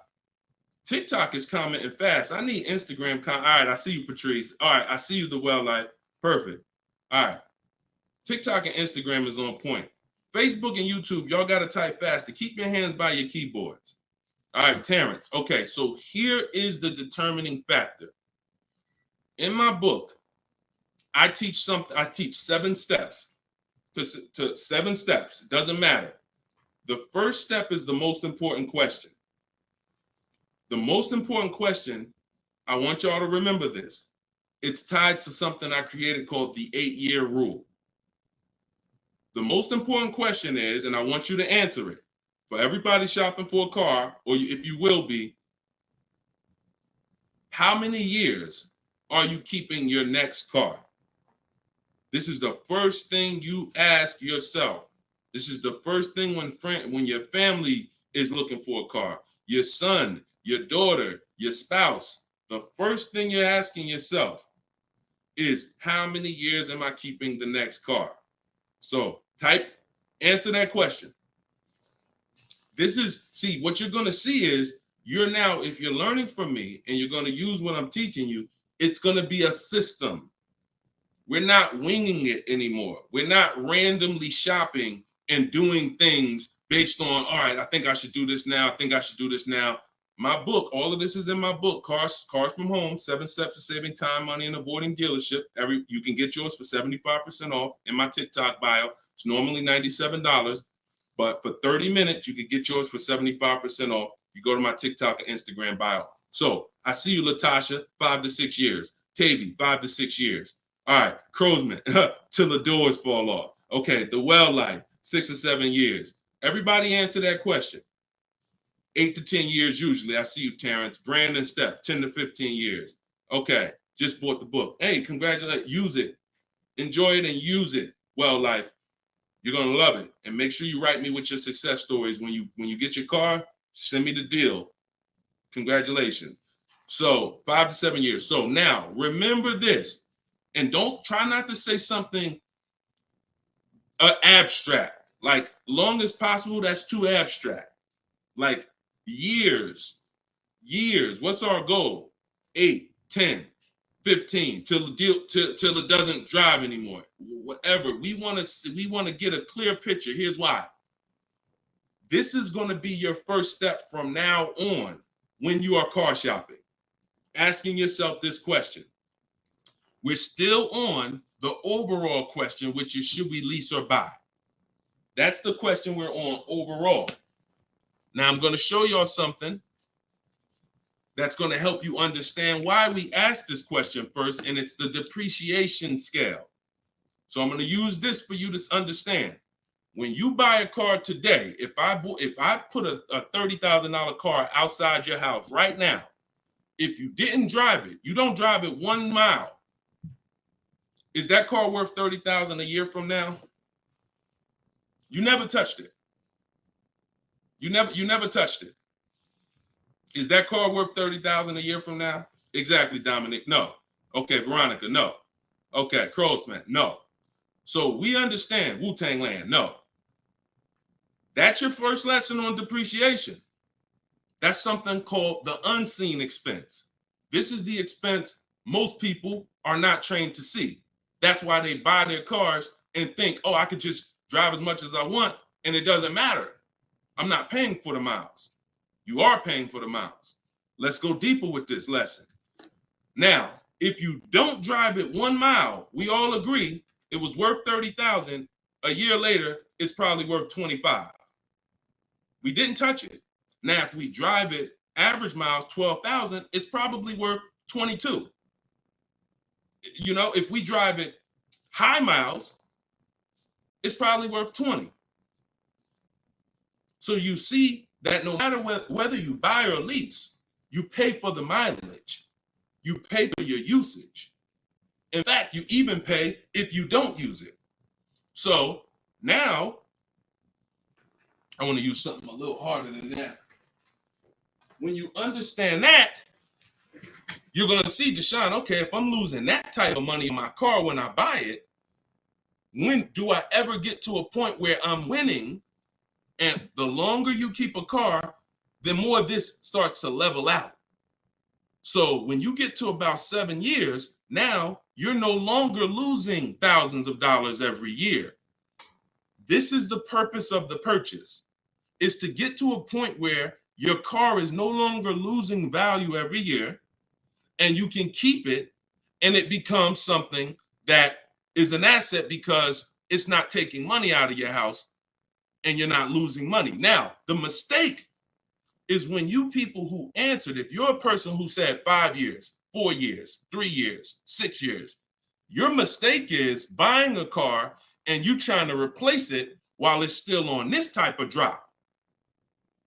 That's why you're never happy when you go trade your car. That's why you have negative equity, because the asset value is so low because it's dropping like a brick every single time for the first 5 years, every single year, first 5, 6 years. How do we avoid that long term? So every one of you that said, Deshone, 8 years, 10 years, you should be purchasing. Deshone, what if I'm not keeping it that long? You should be shopping for leases, because you cannot compare. Look at Danielle. Look at Danielle. Danielle's lease deal, she got $44,000 Audi A3. She's paying $550 a month. No money down. That same car, if she bought it, would be $900 a month. Every $5,000, some of you know, is about $100 a month on a 5-year loan. Depends on what the interest rate is. So that same car that she's driving for $550 would be about $900 a month to buy. So we have to understand, the leasing versus buying question is so easy once you just follow these parameters. You are avoiding depreciation when you get great lease deals, or you're avoiding depreciation when you buy and keep 8+ years. Anytime in between that or any other strategy, you are not avoiding depreciation. The unseen expense is what's taking the most money from your household, is the unseen expense. Everybody clear on that so far? If you're clear on that, type clear. If you're clear on that, type clear. I call this the 8-year rule. You will not, if you stick to this, you will win every time. And if you break this rule, you're going to lose every time. See, I can't help you get a great deal if you bought when you should have leased. Think about Danielle's deal that I just told y'all about. $550 a month on the Audi A3. Even the person who bought and they were paying $900 a month, even if they saved another $5,000, got a ridiculous deal off the car, which we could get. We help you get the best deal. That's no problem. But if you bought it, you're still $8 something a month. So if your deal is on the wrong foundation, there's no way to get a great deal. So buying versus leasing, the most important question, the 8-year rule, is your first step always. Okay, and I see a lot of people typing clear. So good. Okay, shoot the next question up, Dolan. And I know some of you are like, Deshone, I was taught all my life, don't lease. If you weren't keeping your cars 8 years, then those people who taught you that owe you some money. They're not going to give it to you, but unfortunately, they have cost you money.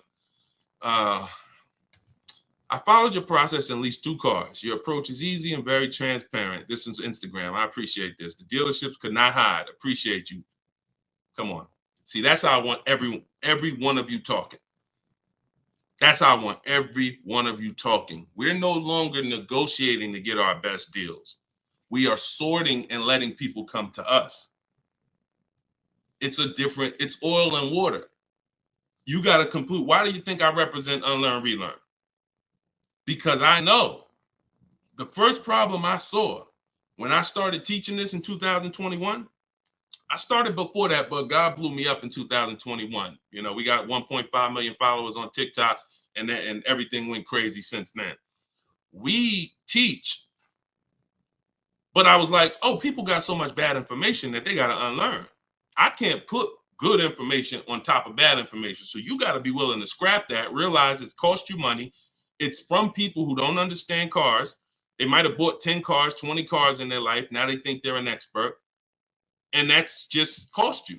So you got to be willing to unlearn all of that stuff and learn the new way. And that's what we do here. So I'm glad. Enjoy. I'm so glad you're empowered, Coach Booker T. You're empowered. And that's what I want for everybody. Go ahead, shoot the next one up, Dolan.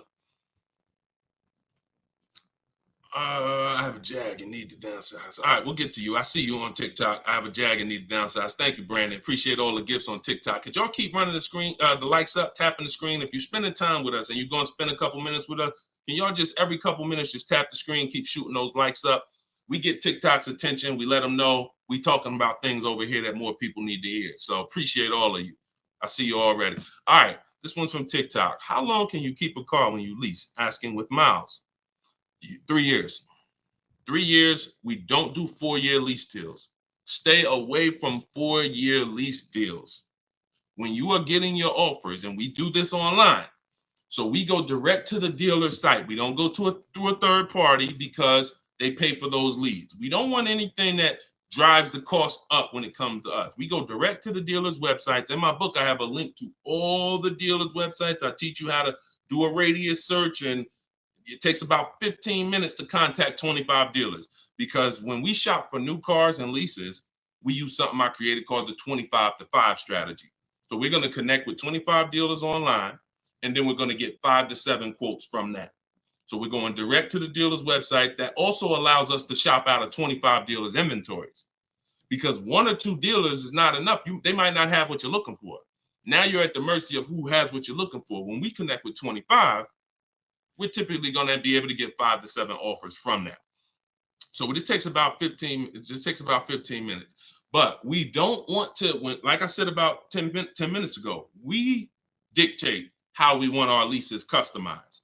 And our leases are always first payment out of pocket, total out of pocket, first payment, 12,000 miles per year. And then we are, we're doing 12,000. And once someone wins the bid, out of those 5 to 7 offers, you're going to see, again, like I said, between the Cars from Home book, between the Cars from Home video library, and between my coaching program, we've done this with about 8,000 people since 2021. I can tell you we have enough data to tell you this is how it goes. Once you get 5 to 7 offers, you're going to see at least $150 to $200 difference from your best offer to your worst offer. That proves, that's why I say 80% of dealers are overpriced. So once you see that bid, you're going to, but we dictate that 3 years. We don't let people present leases to us. We tell them, this is how I want the lease. And if anyone suggests a 4-year lease, even a 3.5-year lease is too long, because you're eliminating the benefits of leasing, which is switching cars every 3 years. I want the latest and greatest. I want to pay the pennies on the dollar compared to someone purchasing, and I want to be able to switch cars, and most of the time be under warranty, depending on what brand you're shopping for. If you're shopping Chevy, if you're shopping Ford, if you're shopping most brands with a 3-year bumper-to-bumper warranty, once you go 3.5, once you go 4, you're out of warranty. So I don't even like going 3.5. If it's a ridiculous deal for 3.5, maybe, but I'm typically 3 years, 39 months, maybe, and that's in my template. We'll do 3 or 39 months. 2-year lease deals are rare. You don't really see great 2-year lease deals. But if a manufacturer has it, then a dealer would tell you. When we contact them, they'll tell, hey, we got a great 2-year lease deal. Are you open to that? Yeah, we're open to 2, but we're not open to going longer than 39 months. We're paying too long on a car we're giving back. Go ahead, shoot the next one up, Dolan. Great question. All right, I see you. Perfect. Great questions. All right, Facebook. What's the best credit score to have when looking for a good deal on a brand new car? It's no way to dictate that. All you can do is now, if you're at a point where your credit is in that fair range, which is in that low 6s, mid 6s, then I would tell you, if you can, get yourself up to close to 7, get yourself up to 680, 690, 700, because that fair range is but that's really mostly with leases. But even even if you look, some of you are homeowners. When you buy a house, we're trying to get our credit to wherever it needs to be. If it's not there from the get-go, realtors will tell you, get your credit here so that you can get a mortgage. If you have the luxury of time, then sure, work on it. But our process, the bank bidding war process, eliminates the need for you to actually do this, because what it's going to do is going to, no matter where you find yourself at, you're going to get so many bids, you're going to make sure that whatever the best loan was that you could qualify for, you got it. I talked about the bank bidding war at the beginning of the show. So y'all know, if you're on YouTube, watch the replay, rewind it, watch the replay. We are live at 12 and 3 p.m., y'all. We're doing Monday, Tuesday, Thursday, Friday, 12 p.m., 3 p.m. We are live, actually live. But throughout the day, we rebroadcast these shows so that more people can see them. But in any time outside of that, I want you to go back and watch the replay if we answer something that you ask. And you want to find out, if you get the book, you'll see the bank bidding war that I send out with the book. That's how we get banks and credit unions to bid for our loan. But I explained it earlier in the show. All right, shoot the next one up, Dolan. All right, this one, show enough from YouTube. Quick question: would you pay $9,000 for an SUV with $164,000 on the dash? It's a 2014. All right, so great YouTube name and picture. Shout out to The Last Dragon. No. Well, look, it's car specific. When we shop for used cars, who's going to be shopping for a used car? Type a letter U. I want y'all to listen up. we use a process called the multiple marketplace strategy. This is in my, now I told y'all, our process for shopping for new cars is, or new cars and leases is the 25 to 5. Our process for shopping for used cars is the multiple marketplace strategy, because we want to be on every marketplace that has a car. And there's 8 of them: Driveway, Carvana, CarMax, Carfax.com, Car Gurus, AutoNation, Cars.com, eBay Motors, and I'm missing one. These all have different inventory. Now, some of the inventory is the same. I've seen times where you go on you go on Auto Trader, and the price hasn't been updated, but you go on Car Gurus and the price has been updated. So there's a car for 36. Same car on Auto Traders is 34. So you must be on all marketplaces. But then there's a process that we use to sort down to get a quality car. First thing we're going to do is, if you are aiming for a car, you need to do a longevity check and a reliability check. This takes 5 minutes. We type in the year, make, model into Google, reliability, and we skim those first couple articles. If you see a bunch of stuff that says questionable reliability, 7 out of 10, 6.5 out of 10, that's enough to eliminate the car, in my opinion. After you type in reliability, and look, my whole process for shopping takes 60 to 90 minutes. So everything I'm telling you to do are 5-minute things, 20-minute things, 15-minute things. We do this right from home. That's why the book is called Cars from Home: 7 Steps to Saving Time, Money, and Avoiding Dealerships. So now, once you do reliability, now you're going to do longevity. Longevity is going to tell you what the data says about that car long term. If it has transmission issues, if it's not known for lasting. Sometimes the longevity records on Google will say this car is known to last 200 to 300,000 miles. So that's the first thing. Thank you, Mr. Super. I see you. That's the first thing. Before we even look at a car and consider it, we got to make sure we do that 5-minute check. Now, once we move past that, now we're moving into our process of sorting down, because we could have a good car with good data, but we could get a bad car based on the previous owners. So first thing we're looking at is the Carfax. Carfax. We want to know what that title's like. Is it salvage? Is it rental? Is it frame damage? Is it rebuilt? We're eliminating those.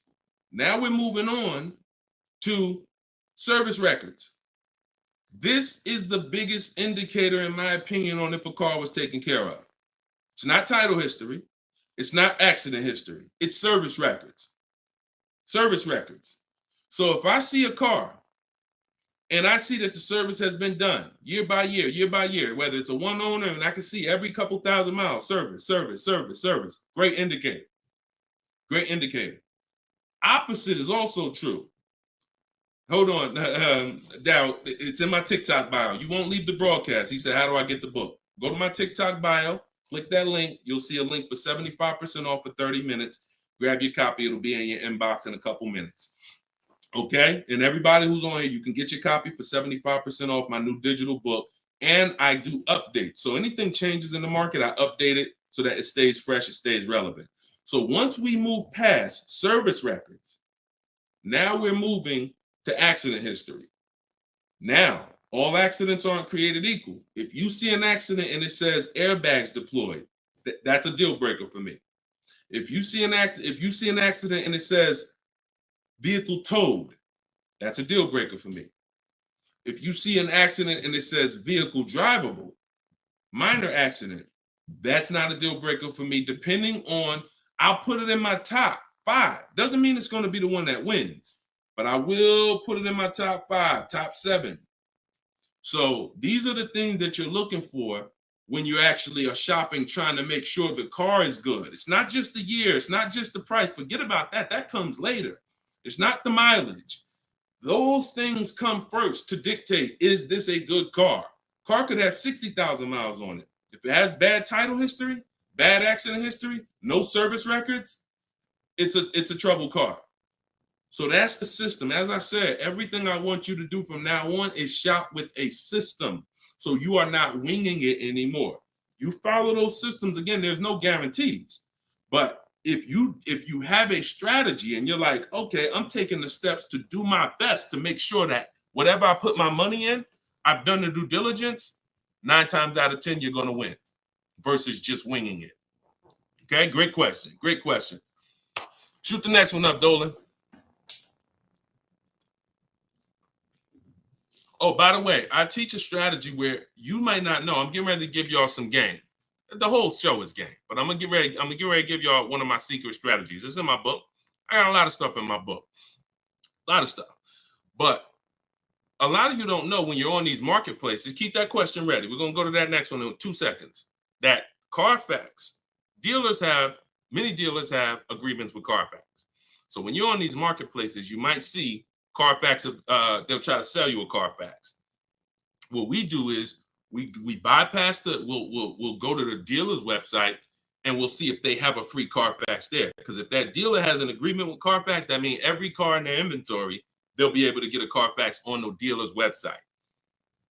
I told you, we use Carfax because Carfax is the only one right now that shows service records. The other auto check does not show service records. And I will not buy a car, and I would not suggest you ever buy a car without seeing service records. All right? That's what we do. Go ahead, shoot the next one up, Dolan. What does residual amount mean? Well, that's the amount that okay, so let's say when you lease, there's a percentage you pay for, and there's a back-end percentage. The back-end percentage is what they want the car back for, and they're going to sell it and, make money. Now, we'll see if we can sell it. We always see if we can sell a lease, if we can make money. We do an equity assessment at the end, but the residual amount, let's just say the car is broken into 2 halves. 40% is what you're going to pay for, and you're going to pay interest on that 40%. And then the 60% is what's left, and that goes back. That's what happens when the dealer comes back. That's when you give it back to the bank, not the dealership. That doesn't matter to us. We do not shop based on residual values, money factors. We do not shop based on that. We get bids because we can't control that. I've had people in the years come in, Wall Street finance guys come in with their finance calculators, asking me the money factor. And when I give them the money factor, we're converting it to an interest rate multiplied by 2,400. And they're like, okay, they're doing all this math, and it's not going to help them because all they're doing is one-to-one negotiating. You don't get your best deal doing one-to-one negotiating. You get your best deal by making multiple dealers submit offers and bids. So you can know the residual all you want. You don't know the rebates. What if there's no rebates? You don't know that. You don't know you don't know if I'm an 80% dealer and I'm not going to discount, or I'm going to mark my car price up $2,000 and then take off that $2,000 and make you think you won. But all I did was take off the $2,000 that I was overcharging anyway. So you don't know who you're dealing with. That's why one-to-one never works. Sitting at home and getting bids from at least 5 dealers. My way is the 25-to-5. We're going to connect with 25 dealers online on their website, send them my template. You can send them an email, letting them know what you want. In my book, I have links to my templates and my video library. You're using all my stuff and you're not talking. We connect with 25 and we're looking to get 5 to 7 offers. That's the only thing we can control. We can't control the residual amount. We can't control the money factor. We don't shop like that. It's not going to help you. In fact, it'll slow you down and it'll hurt you because you're overanalyzing things that don't even matter. And trust me, I love numbers.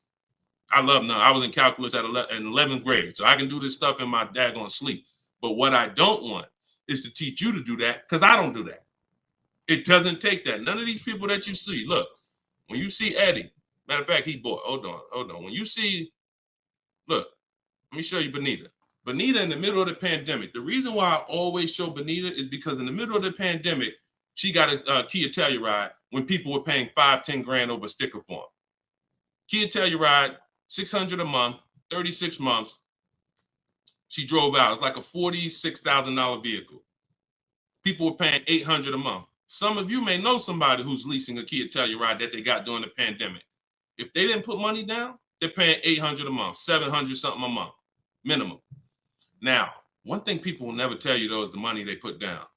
So don't even ask them, because you know people tell you, "Oh, I'm paying $600 a month myself."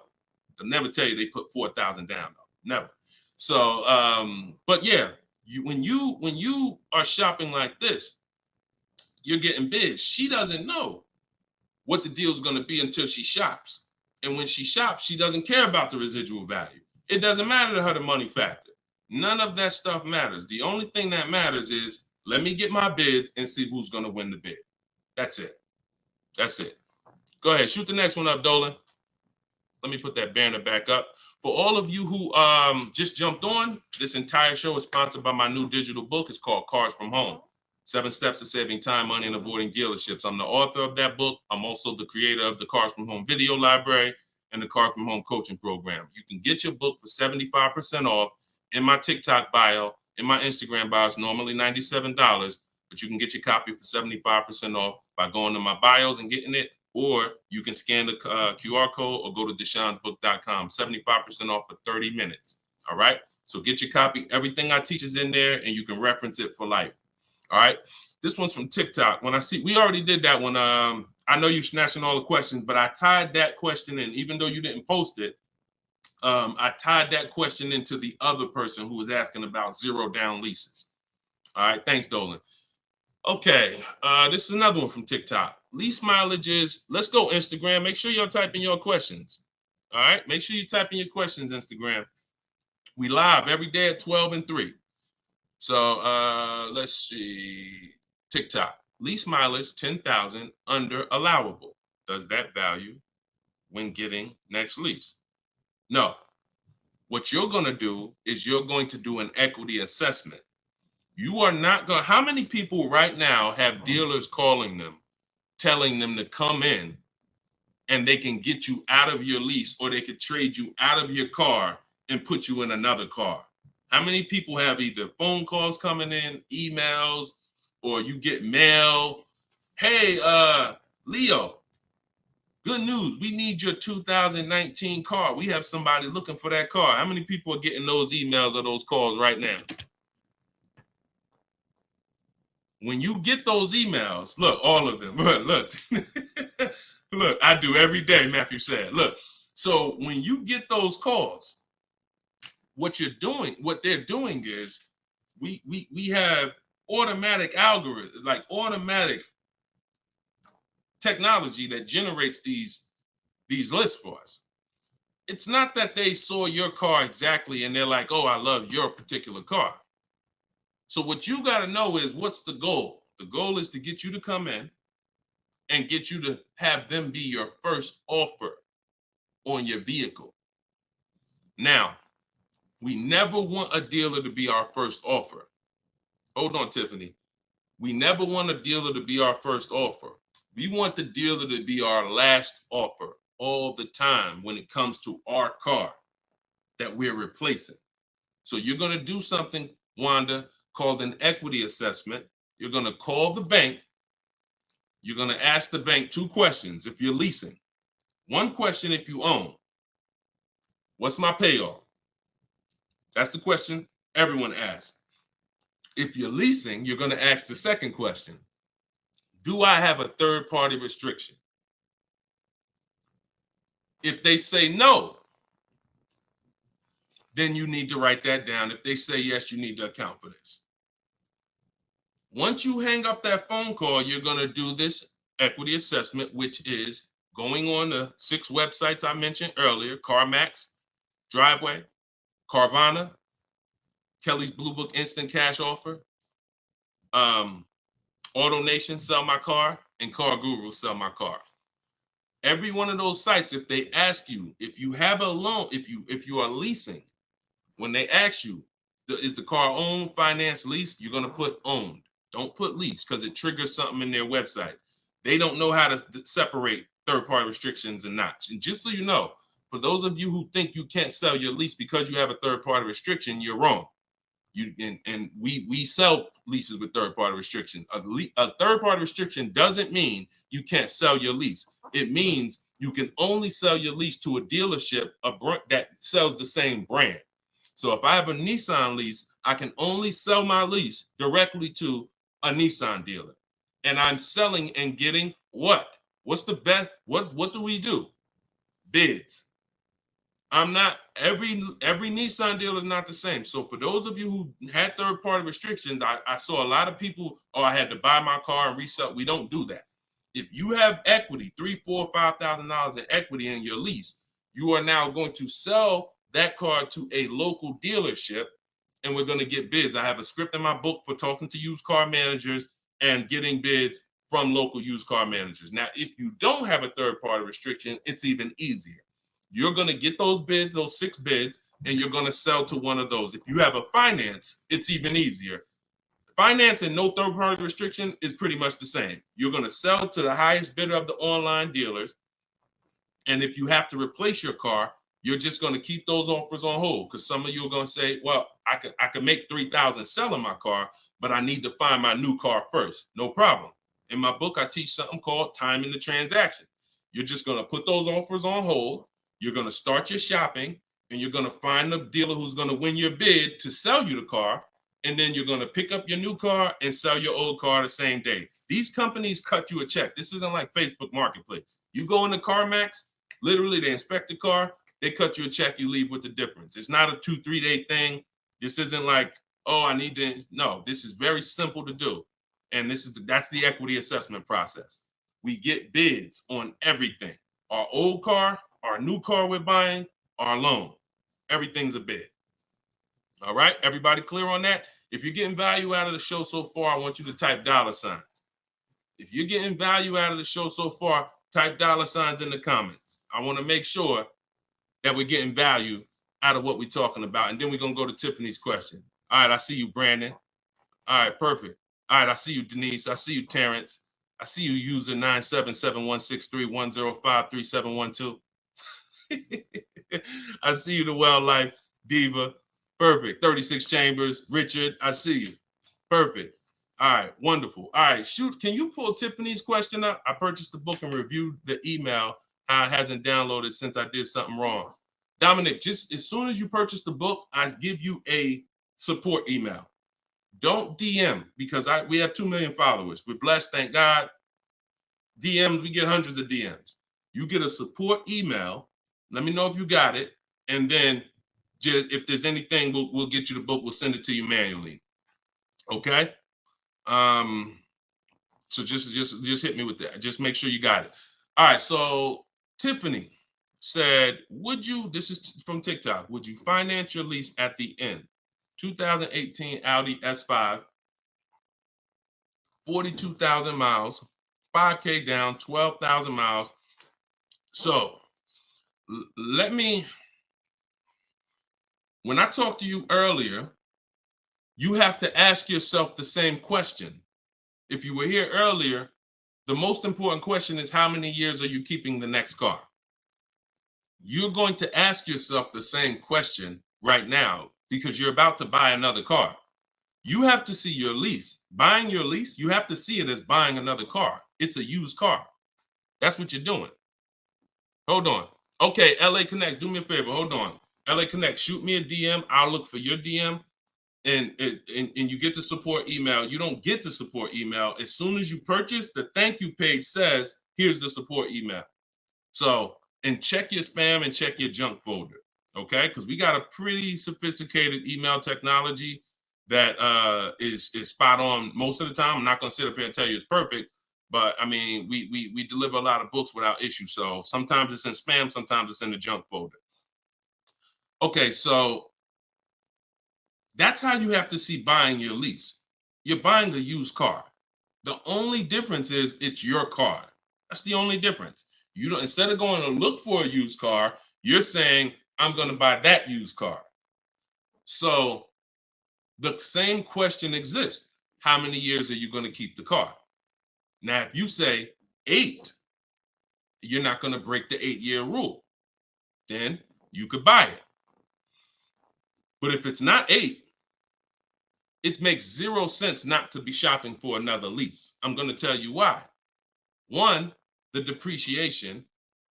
And I'll talk to you about, I'll do a quick scenario of, because some people say, Deshone, when I buy used cars, they don't depreciate as much as used cars, but you still pay more than people who get great lease deals, than people who get great lease deals. You're still paying more money, and now you're paying more money for a for a worse car. So, but when you are looking at these scenarios, most people are going to finance for a 5-year or 6-year loan to buy their lease out. But you've already had the car for 3 years.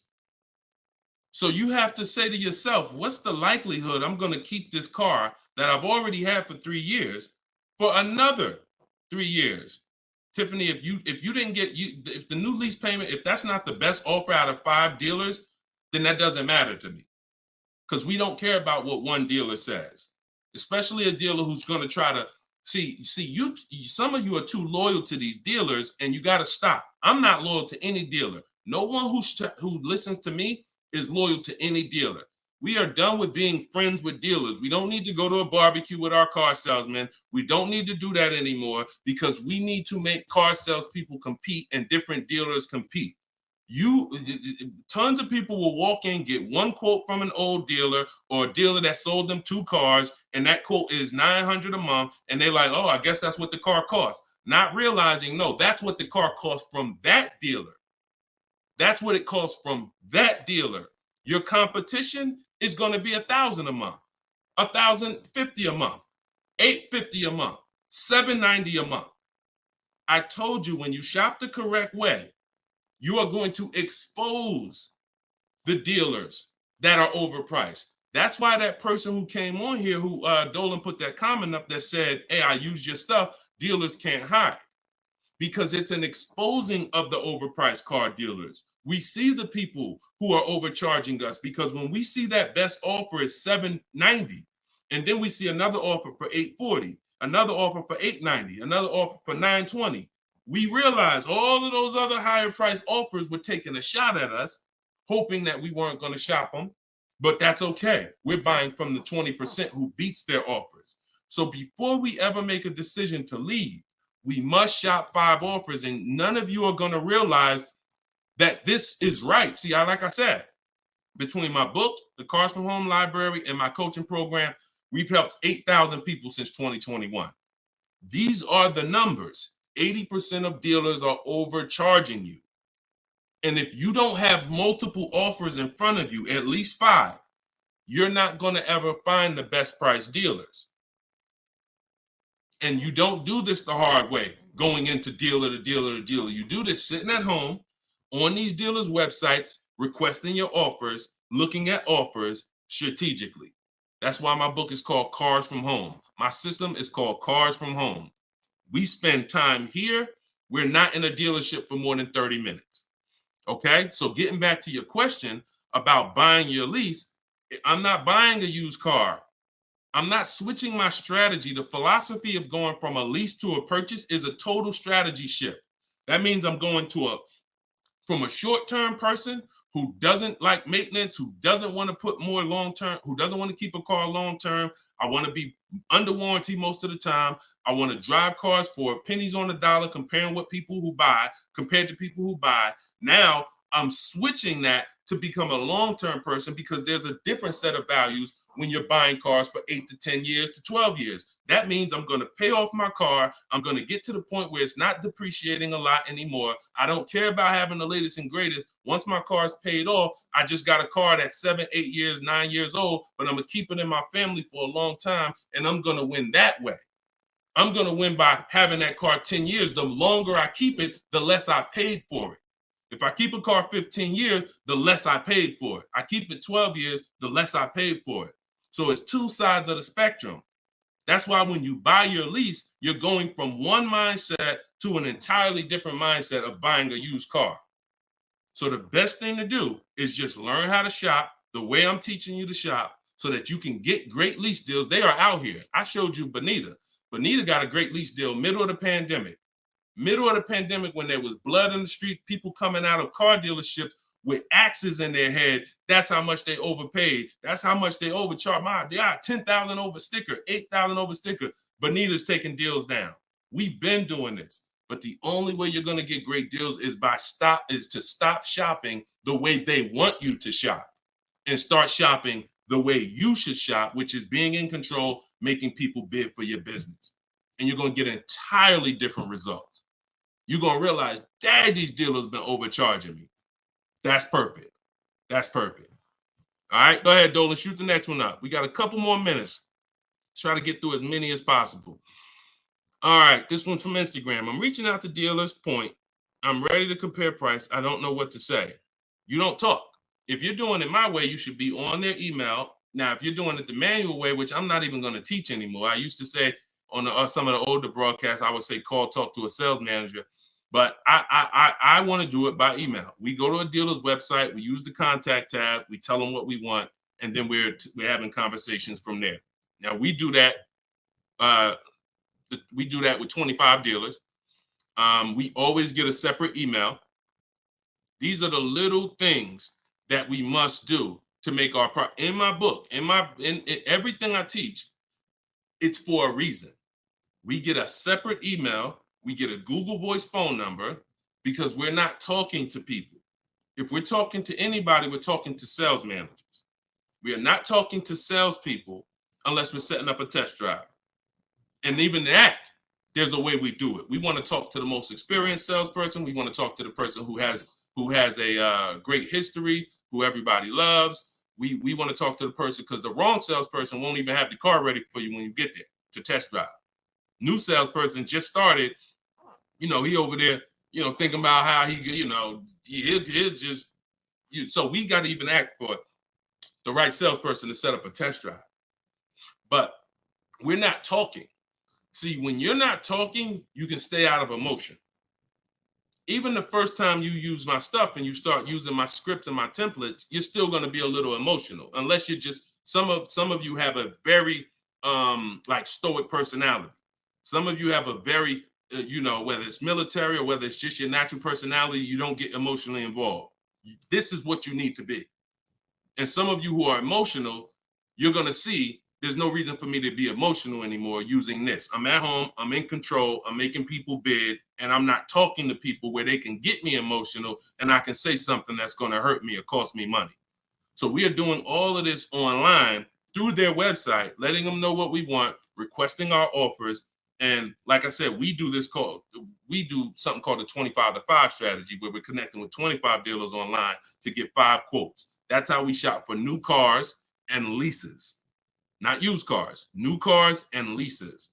So you shouldn't be talking saying, I don't know what to say. You are reaching out to them. First thing we're going to do is let them know what we want. After we confirm the dealer has what we want, then we're going to request our quote and our offer. So that is what, and if you are shopping for a purchase, then we're requesting an all-in quote. We're requesting an total, all fees, everything included. And if we're shopping for a lease, I talked about earlier how we get our lease quotes and how the format that we have when we're shopping for our lease quote. So my book is $24 if you get it at the 75% off. In that book is my scripts. In that book is my templates where you fill in your information, you fill in the car you want, and I walk you through my entire process. I also have replies in there because there's going to be things that they say. These are trained people you're dealing with. We deal with trained salespeople. So when you are reaching out to them, they're going to say things like, hey, when can you come in? Hey, okay, I'm handling my entire process from home.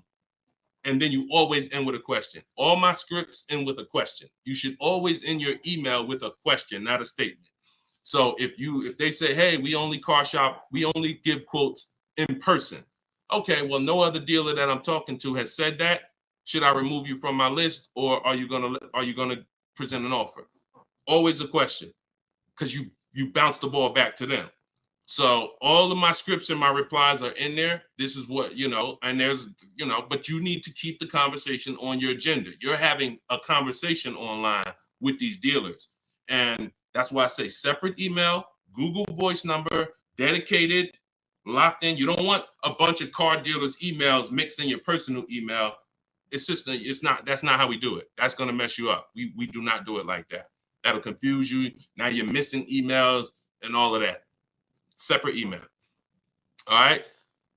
Go ahead. Denise is asking, can you answer my question? I want to know if I have options. Can you find Denise's question from TikTok? TikTok, Dolan? You see Denise's question?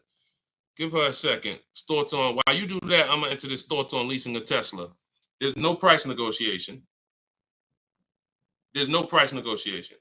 So there's no reason to get bids. You can't get bids on Tesla. Keep that up. I'm gonna get to that right after this. This is a short answer.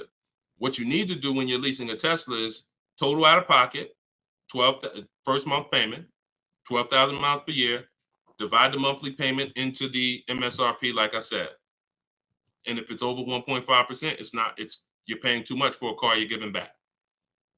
So we still need to know if the lease deal's good. We still need to know if the lease deal's good. Doesn't matter. Even if it's no negotiations. Plenty of people out there that got bad lease programs that are dependent on people who don't know what a bad lease program is to come in and lease the car. And until we stop leasing those cars at these bad lease programs, when we stop, that's when they'll change. All right. It's always a buyer's market for us. Go ahead. All right. So this one's from Denise. I have a Jag and need to downsize.